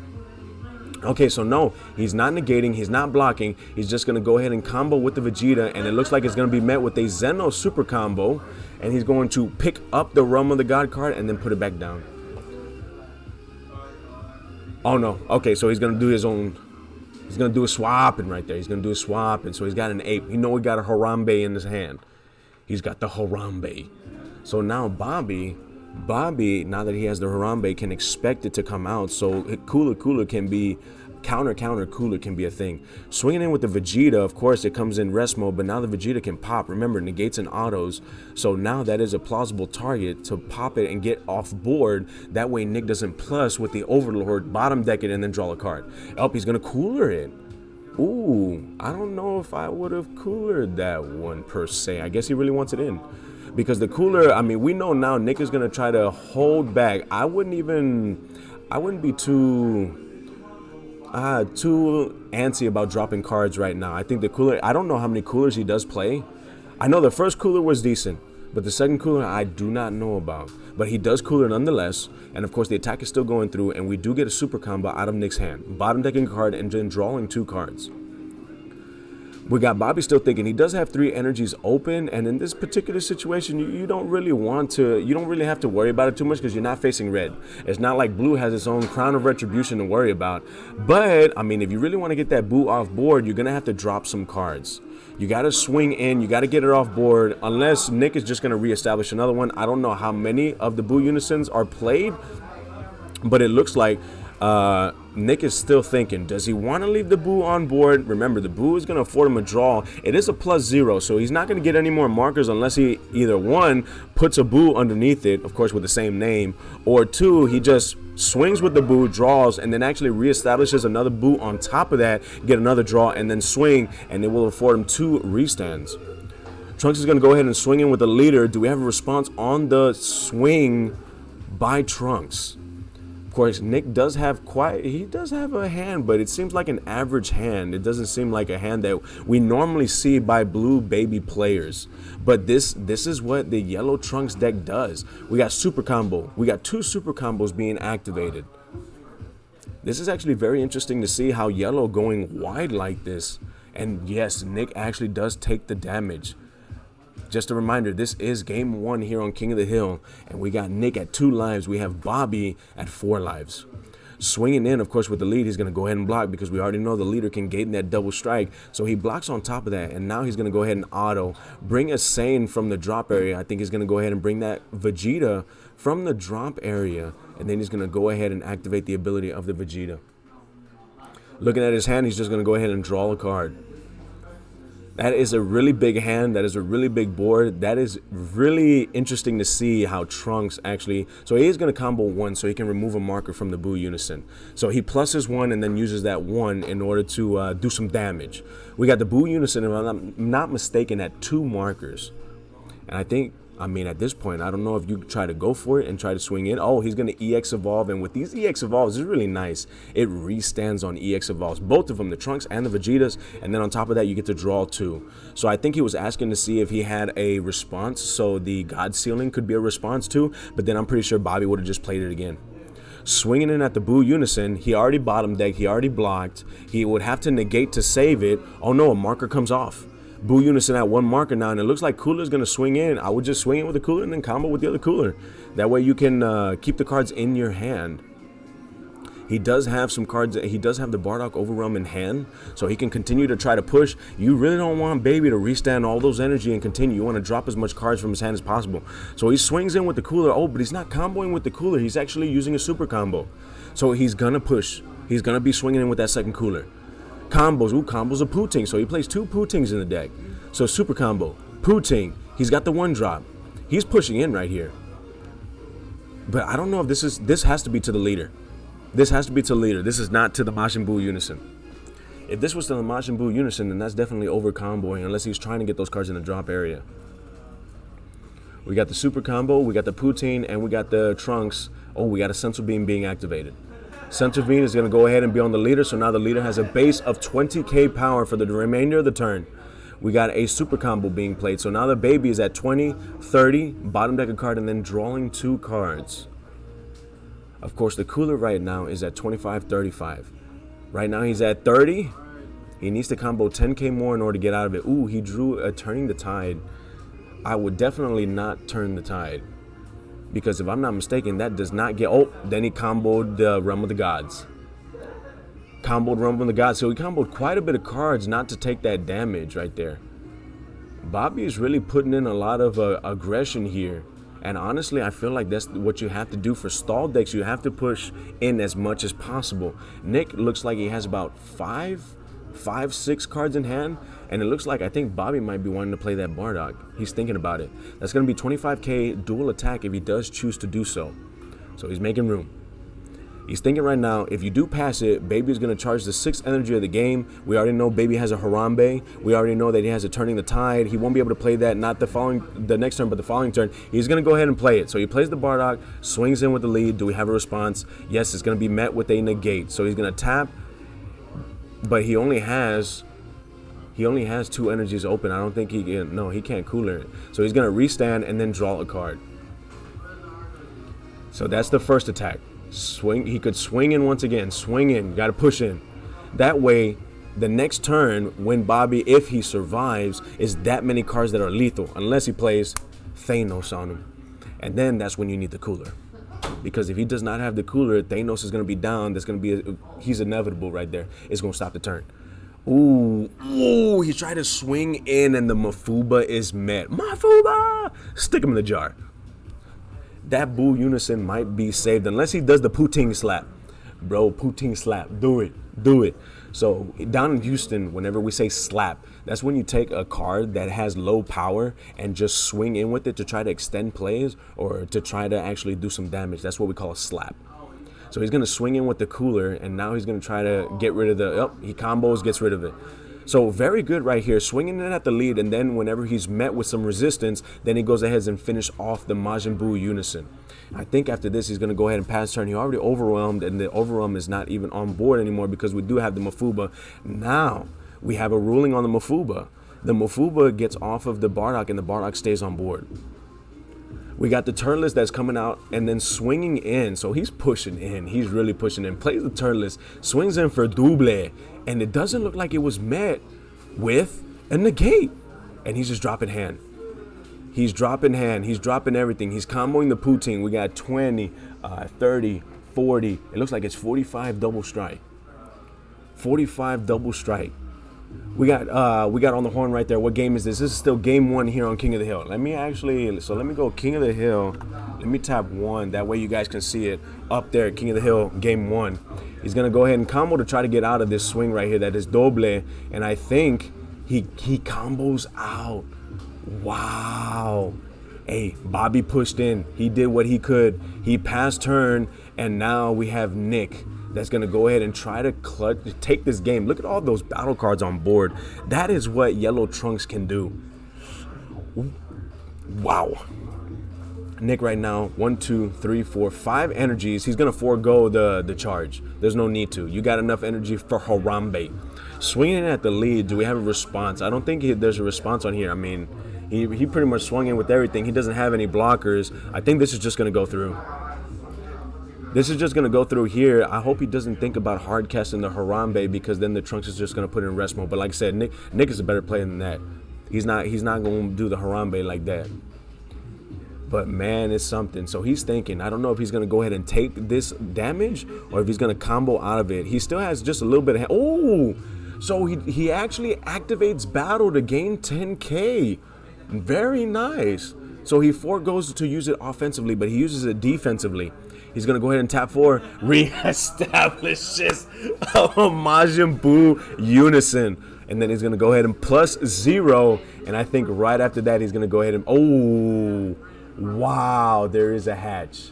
There is a hatch. Yeah, he uses the baby ability. So he gets to look up, search the top cards for a counter card, reveal it, and then, of course, bottom deck a card from his hand. So now he knows he has Thanos in hand. Now, the cooler would have been very good. The cooler would have been good. Like I said, I don't know how many coolers this man plays, but you know that he's got Thanos on board, bro. He's got Thanos in his hand. Oh, man. We got Brando saying, if only this man had Kami. Definitely, I think that is a definite good side against this yellow Trunks here. So now he's thinking he does have Thanos. Now, whenever Vegeta does swing, the Thanos is going to come out. It's still a prime target unless it has to be in rest mode. But I know that Vegeta does not care of the barrier. Why? Because Chaotic Cypher said so. We got Spectral saying, why did Bobby look at Nick's deck? No, that was a graveyard. It was a graveyard. He didn't look at his deck. That would definitely be illegal right there. Swinging in, so he's swinging at the lead, and there you go. Oh, we got the negate, so he's not actually going to be activating Thanos just yet. Negates, draw cards. He's filtering right now. And that was on the swing of the lead. We're going to go ahead and activate the Vegeta effect. Play it, draw a card. He's trying to pull, see if he can get the answers right here. Man, if he got a cooler in hand, this man right here. Because the thing is, when you're a blue player, you want to make sure that you have. Now he's going to go ahead and hatch. Does he have it? No, he does not. He does not have it right there. Thanos. He is inevitable. He cannot swing for the remainder of the turn. And so now Bobby, it looks like he might actually reciprocate, trying to get it off board, trying to do something on the crackback. But like I said, there's not much he can do. However, I think Bobby is sitting in a good position here because he has his 2 Trunks on board. They are blockers if he needs to use them, and they do have barrier.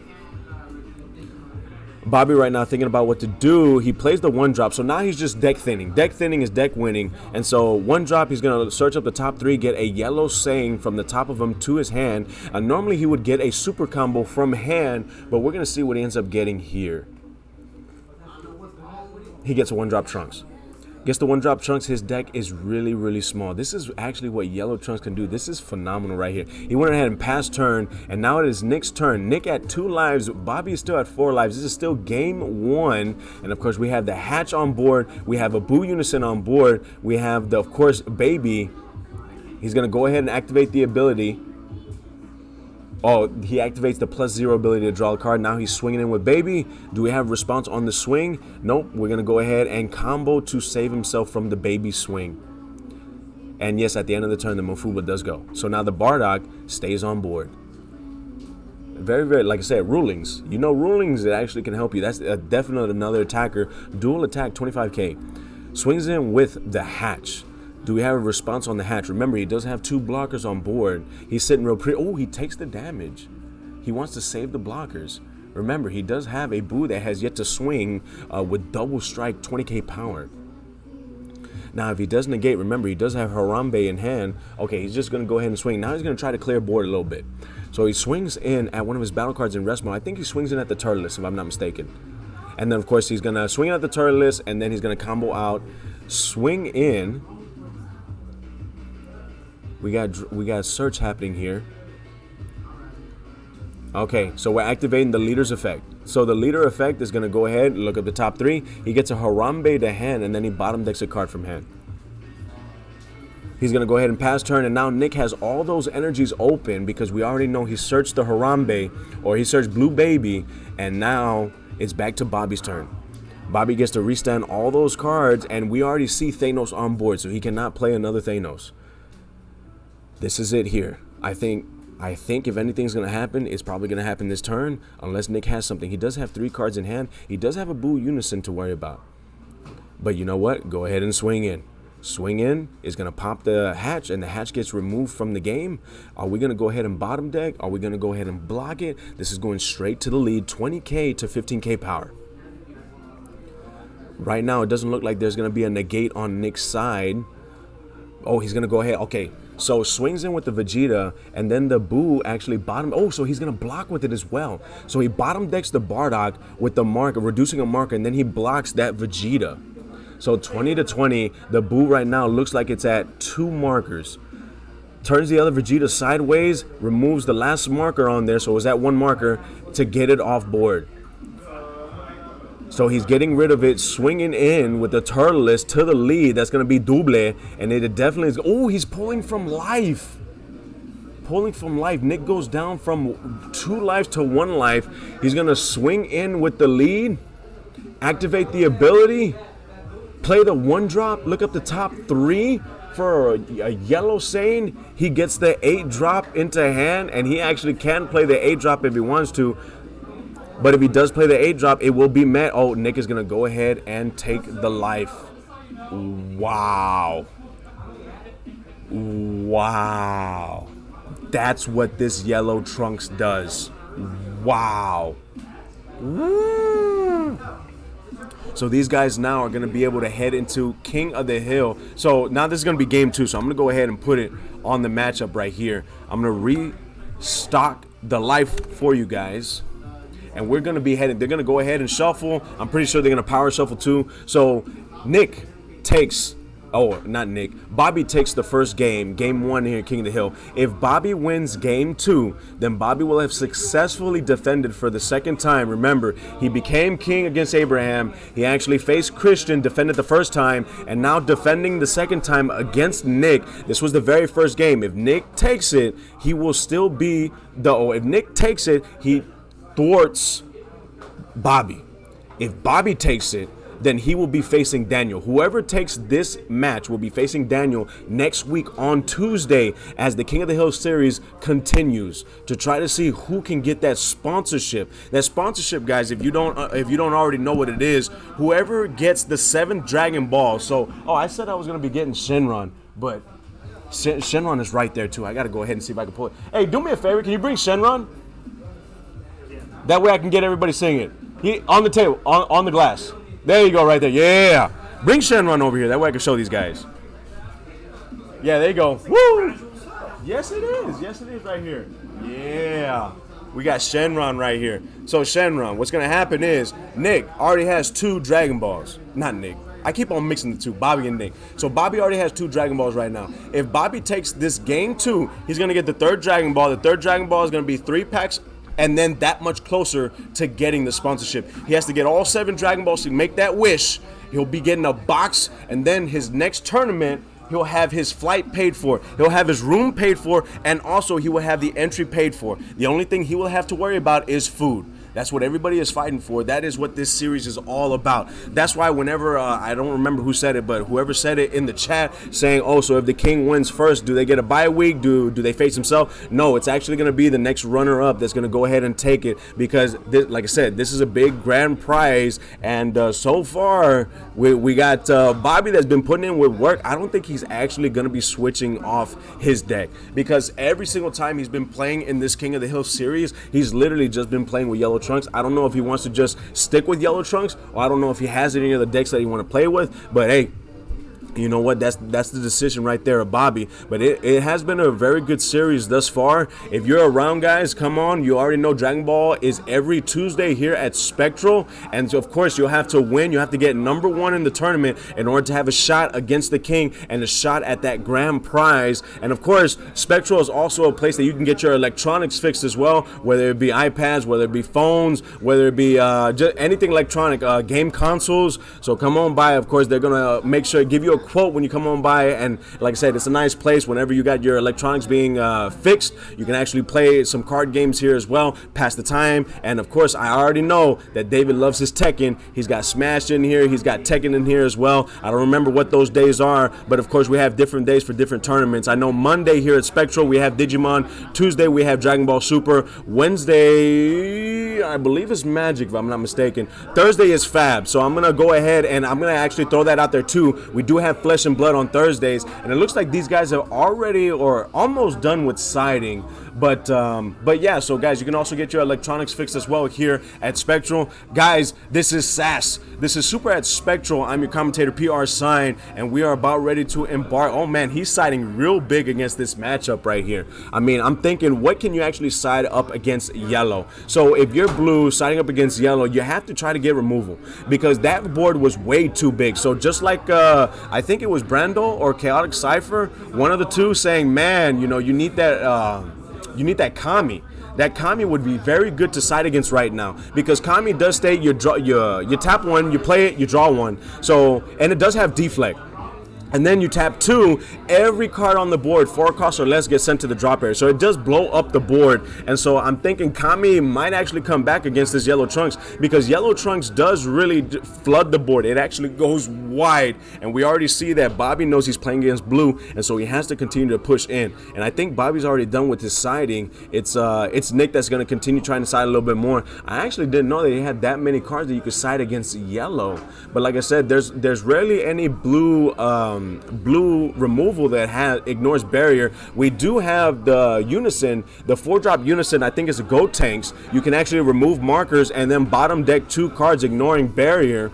You do have, of course, the Android card. It is a 3 or free card that was actually coined by Ryan. That's that phrase he coined, and it was either you tap 3 and you can actually bounce a card ignoring barrier, drawing 2 cards, or you can actually combo it for 5k power. So like I said, another card that you can use, but you do have to tap 3. However, with blue, it doesn't really matter that you're tapping because you can always restand energy. But yeah, no, you can't really play, like, you can play Black Mass Saying too. That's another card that you can play because those cards that actually are played by the leader effect are played via a skill. So then your opponent would have to drop 2 cards from the hand. So Black Mass Saying is another good one that you can actually play. Just make sure that when you play the back, you're trying to see it early, because if you play it later, your opponent will put it in rest mode and then just swing at it, so it's not actually going to be detrimental against the Trunks player. So there's quite a bit of cards that you could play against the Trunks, but the Trunks do have the answers to them as well. So of course we got Jirens that he threw out on the board. I don't know why he threw the Jirens on the board, but that's actually a good side for Bobby, not for Nick right there. So the Jiren does say under the counter window, if cards were to go from any of the areas into the deck, it actually does not. So if you do have the Android 17 being played, you can actually counter with Jiren. And of course the Android 17 does have deflect. It doesn't matter what happens to the Android. It's the fact that your cards in hand don't go into the deck, and that actually can save you in a pinch right there. We're about ready to embark on game 2 right now. They're already done with the side, so let's go ahead and head to the match right now and see where we're going to be heading here.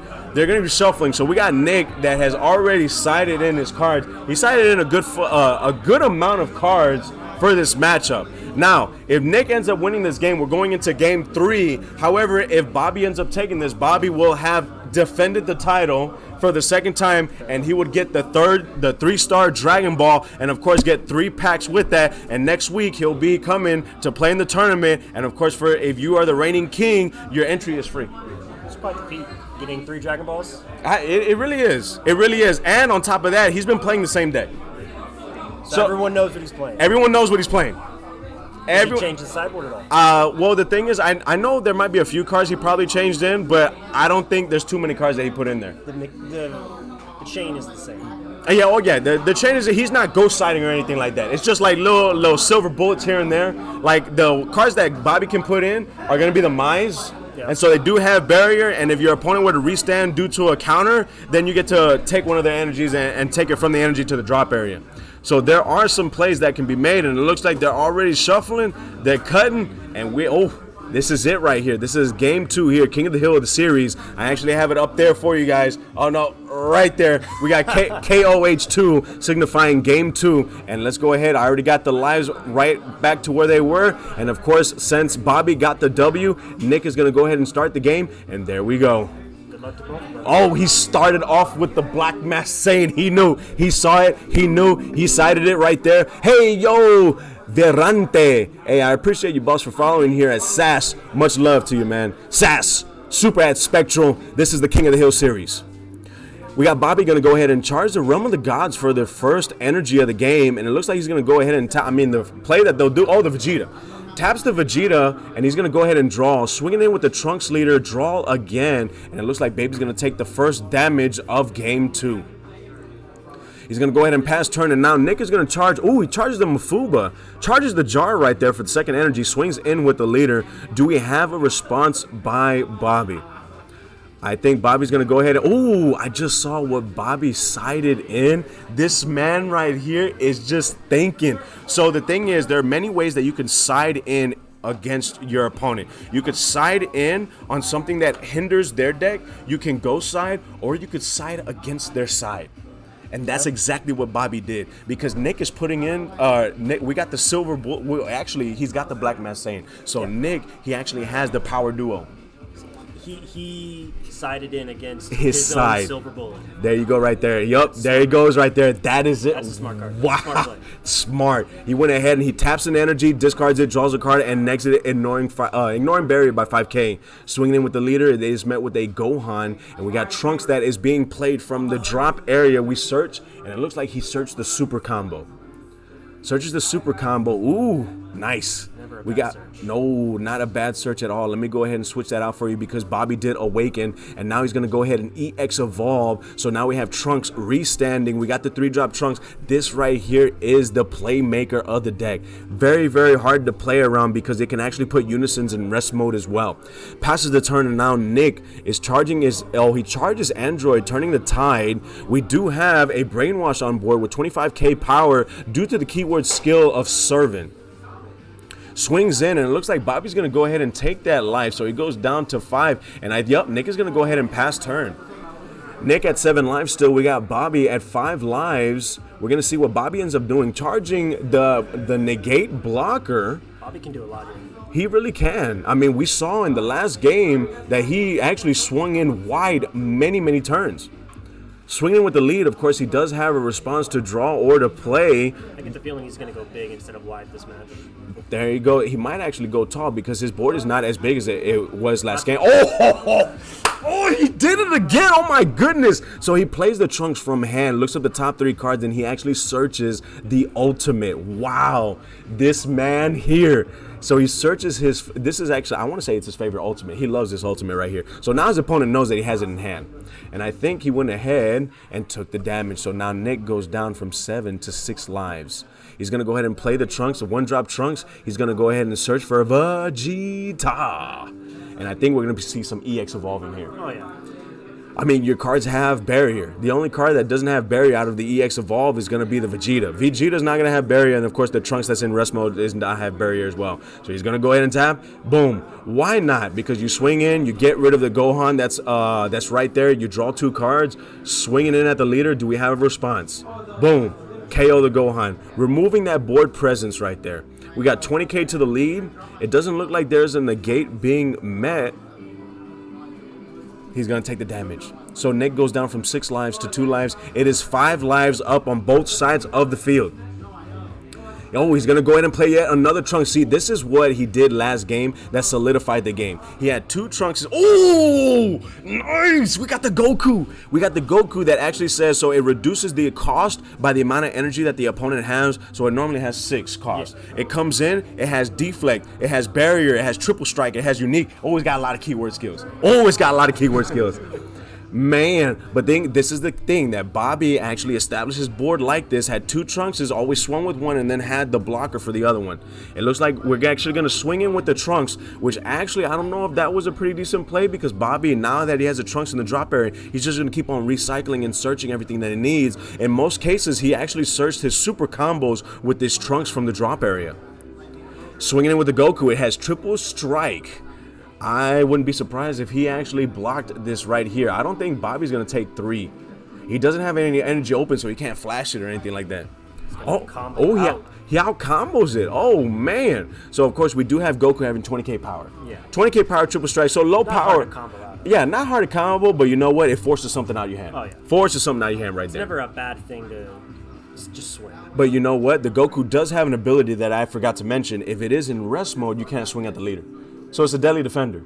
Oh. Yeah, so it's a better deadly defender. Yeah, it has low power for a reason. Oh, yeah. For a reason. Definitely. Oh! Oh, so he swings in. So the Vegeta's going to be ignoring barriers. So swings in with there. But we're met with an Oceanus. And so the Oceanus says that now every time Bobby swings, he has to mill the top 4 cards of his deck. So it's like the black topo, but he does get rid of the Goku. If he wants to swing at the baby, he could. And I believe this Oceanus was actually sided in against it. He was like, nah. We can't have all these swings. Mill 4? At the very least, he's going to stop one attack. Yep. Because it does have blocker. However, it came in rest mode because of the Trunks. Yeah. Trunks is putting in a lot of work. So he's gonna swing at the Oceanus rather than mill 4. Or he might actually swing or EX evolve into a Vegeta. We might see that again because that's what he did. He EX evolves to draw his cards, and then of course if he swings in with it, he could pop it if he wanted to. He's gonna go ahead and tap 1 for a Trunks. So now he's just deck thinning. He's filtering. He's filtering right now. Oh man. This is what Nick actually sided in against because Bobby is trying to go in wide again. Bobby's looking for that for the ultimate play.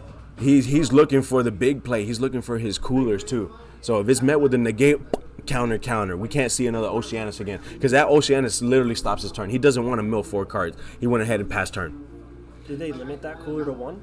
No, they did not. They did not. I mean, there's a lot of specs with that cooler. So first, it's a hard 3 yellow energies. Yeah. So it's specified cost of 3 energies. Your leader card has to be yellow. So, like I said, there's a lot of specs to it. If Bandai would have hit it, they would have hit it already. But I think it's the best counter in the game because it is the cheapest. Oh, Kami! He sided in the Kami. It's probably one of the best. He sided in the Kami. The only thing that could stop this Kami is going to be Android 17. That is the only card that can stop this Kami. Oh my goodness. He taps 1 for the Kami. Wow. There's the 4. There it is. Taps 2. Everything is removed from the board. Oh. It's one of the best things you can do against these go wide decks. Wow. That is a game changer. We're starting from 0. Both people had 5 lives. They have stacks in their hands. He sided in a lot. He sided in Oceanus. He sided in BMS. He sided in Kami. He sided in a lot again. You have to side it. That's how many cards. That's how great this deck is. It's conglomerate. It's congruent to the cards that he had to side in just for this game alone. Wow. But like I said, so the Android 17 is the only card that I can think of that can get rid of Kami. Why? Because first of all, yellow can play it. Yeah. So on your opponent's turn, it reduces his cost from 3 to 2. You tap, play the card. So the counterplay is play the card. The auto is whenever this card is played or removed from the field, choose one of your opponent's battle card and negate its skills. That gets around deflect. And it would have negated Kami's skills. Kami was already on the field. Yeah, Kami was already on the field. It would negate Kami. He wouldn't be able to tap and blow up the field. Yep. So Android 17 is actually a good card to side in or actually main. Or just for the turn? Negate for the turn. Negate for the turn, so he would have kept his whole board. But it looks like he's going to go ahead and combo to bring in his ultimate. So we got Nick right now that's at 4 lives. And with that being said on the swing, we do have it coming out. He could not tap 4 energies, so he had to discard 2 cards. Wow. Oh, this is nice right here. He's going to pass turn. So Nick passed his turn, was not able to establish the Buu Unison like he was in the last game because he sided in so many cards and it put in a lot of work. We got Bobby right now. Of course, there's a lot of cards in this drop area, so he actually can pull cards from the drop area now with the lead effect. And of course, the lead, he still has that Vegeta underneath, so he can get 10k power and double strike. That board wipe wasn't all bad for him. It wasn't too bad, but it did put him back. It put him back. So, of course, he can swing in, and he will swing in. It's going to be 40k to the face of the leader. And, of course, this is definitely going to be met with a negate. Oh, yeah. We're going to restand, draw a card, and, of course, we got a restand by the ulti, swinging in with the lead, 15 to 15. This is probably not going to be met with the negate. Nick only has, I want to say, a good 4 or 5 cards in hand. Bobby's looking at his drop area. He's looking at his hand, and he's going to go ahead and play the 1-drop Trunks. Oh, Vegeta. Plays the 1-drop Vegeta from the drop area, and then he's going to play the Trunks with the Vegeta effect. So he's going to start it over again. This is very strong because the Trunks can continue to recycle those 1-drops. He just has to draw into the EX Evolve. Can't he pull it back from the drop? I don't know if there's a card that can pull it back from the drop, but of course he searches it with the 1-drop to look up the top 3 for a yellow Saiyan. He's going to go ahead and swing in. Oh, he does activate the ability. 10k, double strike, and Nick takes it, swinging in with the ultimate.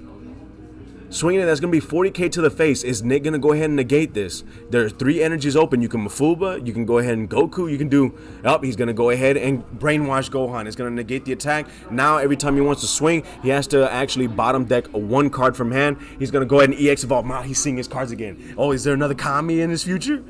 He just pulled 2 cards from his life. He's got a decent hand now. He could have it. He could have it depending on. Oh my goodness, he evolved again. Look at how he's reestablishing this board. This is yellow Trunks right here. After getting Kami'd, and look, he's about ready. He's slowly but surely. Oh my goodness, slowly but surely widening the swings here. Of course, remember, Gohan is on board, so now every time he swings, he does have to bottom deck a card, but he's had a pretty sizable amount of cards.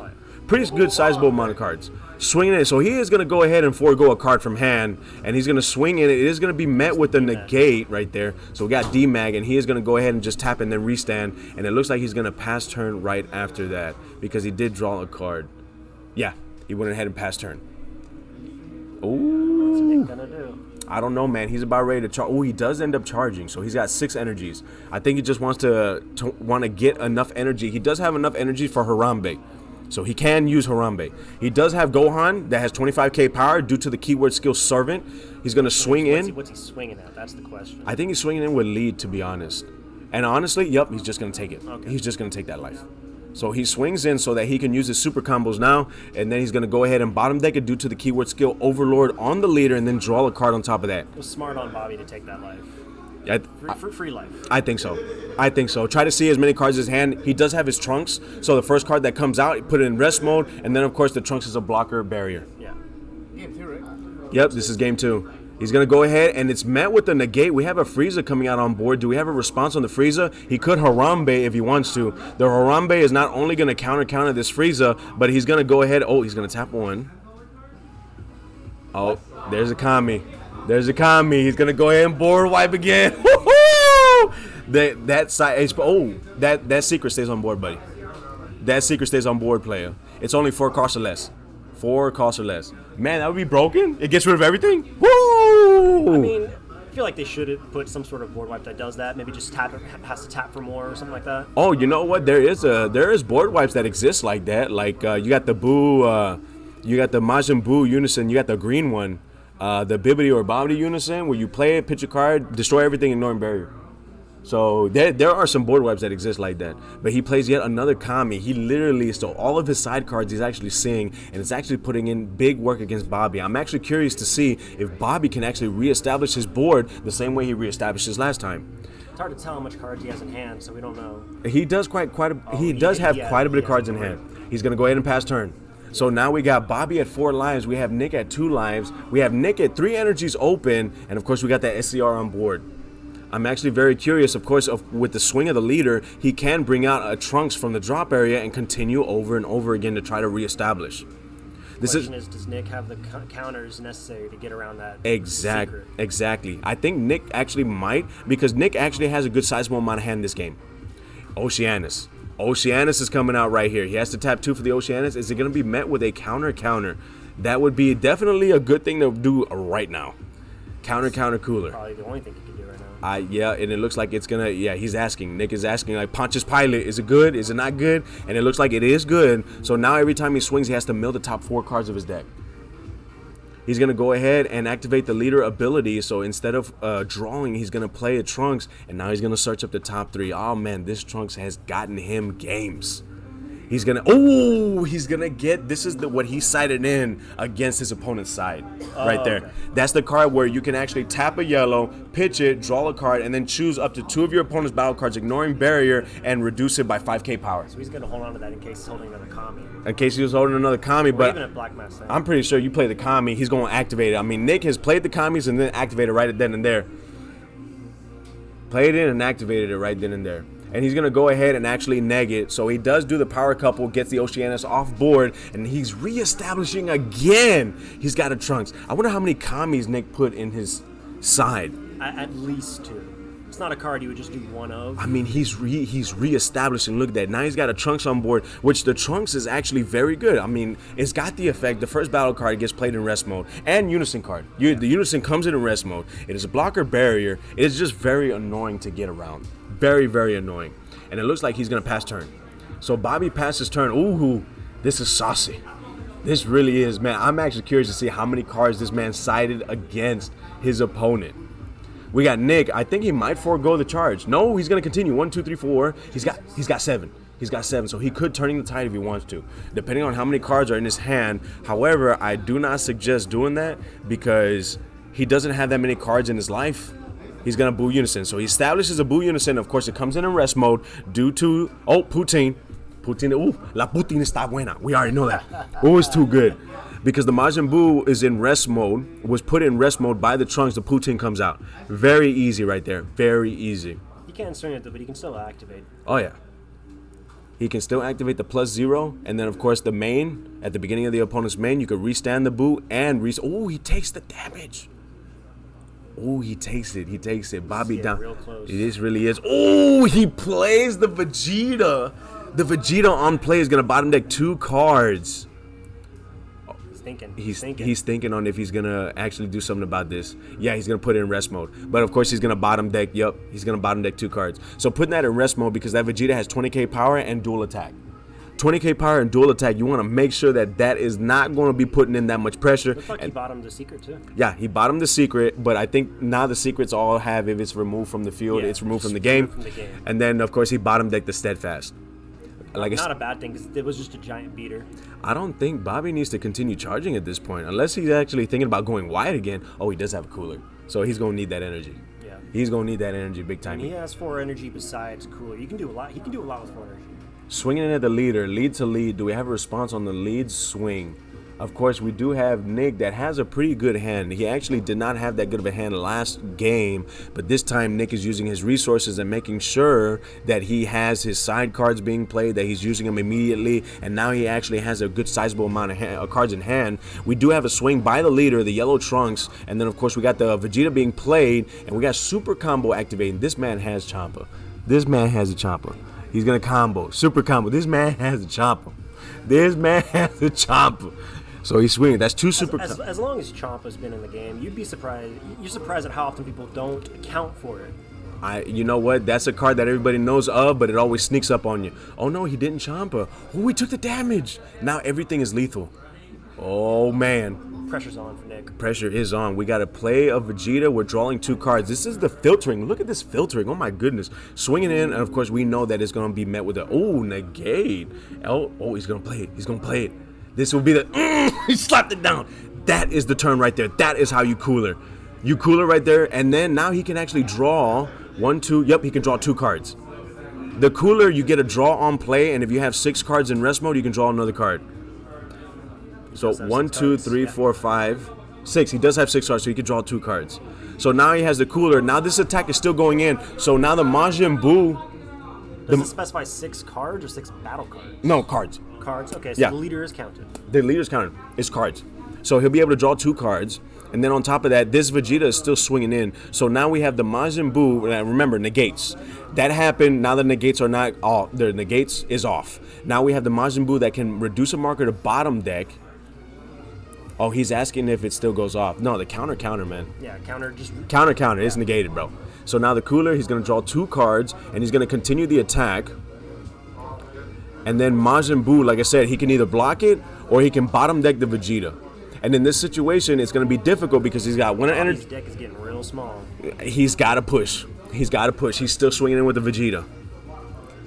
You can't have more than 10 cards in that deck. Oh, man. Like he's going to go ahead and remove a marker. So on swing, he's going to KO the Vegeta. And then remove a marker is going to bottom deck the Vegeta. So bottom deck, so adding cards to his deck. And then we're going to put that Vegeta goes into the drop area. Bobby can't be upset about that. Cannot. He put in work. Now we got a couple more swings. We can either do the poutine slap 2, swinging in. Now this guy has barrier. Oh, okay. He's going to forego that. We already have the bottom deck happening. Of course, we do have negates. He cannot spark in negate, so he has to actually use that energy.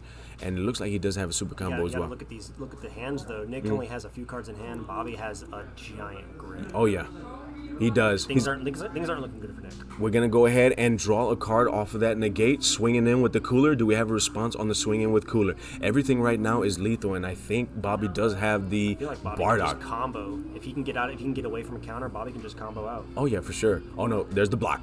So he actually procs the block. All right, Now nothing is in his way. Oh, Putin, he's going to do the Putin slap. Putin only has 5K, right? 5K power. So disrespectful. Putin slap. He's going to do the Putin slap, bro. Nick needs a counter. He's going to flash him. Woo! Nick needs a counter. Oh, he the Putin! The Putin actually prompts the Mafuba. Does Bobby have something he can play, though? Ah, he does. He has the overroam. Oh, he does? He has that. Okay. Yep. There it is. There's the overroam right there. Oh. He's thinking about okay, so Nick said, I don't care if I lose to Bardock. I'm not losing to Putin. That's what he said right there. I will not lose to the Putin slap. Honestly, I agree. I think that's it right there. I think look at that book he has in hand. No negates. Do the math. No negates. Oh man, you could just right now shotgun. I don't see blue having anything that bottom decks because the only card that bottom decks. Battle, no. Blue doesn't have anything I can think of. No, there's a super combo that bottom decks, but not in battle, which is so depressing. It bottom decks after the battle. If it bottom deck during, it would have been broken. I feel like blue needs that. Oh yeah. Oh, it looks like he's gonna go ahead. He flashed. So he flashed. We got the super combo. He drew his own Bardock. I think he's gonna go ahead. He's got that's it. Oh, he got the 3-star Dragon Ball right there. Wow, ain't that something? Hey, was that a good game or was that a good game? Great game. That was a good game, man. That was a great game. When Nick saw all of his side cards and put in so much work, and still in yet, Yellow Trunks was still able to go wide. I mean, Nick really shouldn't be too upset. I mean, he sided in so much, and he saw them, and they put in work. He saw it. He made Bobby work for it. Oh, yeah. Bobby had to work for it. He saw his Oceanuses, multiple Oceanuses. He saw multiple Kamis. He played the Black Mass Saiyan turn 1. He saw his cards. He saw his Bobby cards. was just ready for it. Oh, he was ready. Oh, my goodness. Wow. Hey, Bobby. Hurry up and get over here real quick, player. Hurry up and get over here so we go ahead and sign off. Woo! Hey, where's the 3-star Dragon Ball, man? Let's go ahead and award. Oh, you're going to give it to him? You're going to give it to him on stream, player? He's going to come over here. Oh, man. This series is getting hot. Woo! So it's going to be Bobby that's going to be facing Daniel next week on Tuesday. That's right there. We got Albert on the horn right there saying, Final Flash. Yeah, this man's just been flashing everybody. That's so disrespectful, dude. Flashing everybody. We got Ahmed on the horn saying, Salt Boys, baby. Albert loves to flash people. It's okay. I did. David saying, this is sick. Lucas saying, still waiting on my house. Lucas, you got to... It's because I misspoke one time and I said Spectral is going to pay for your room and board. Pay for your house.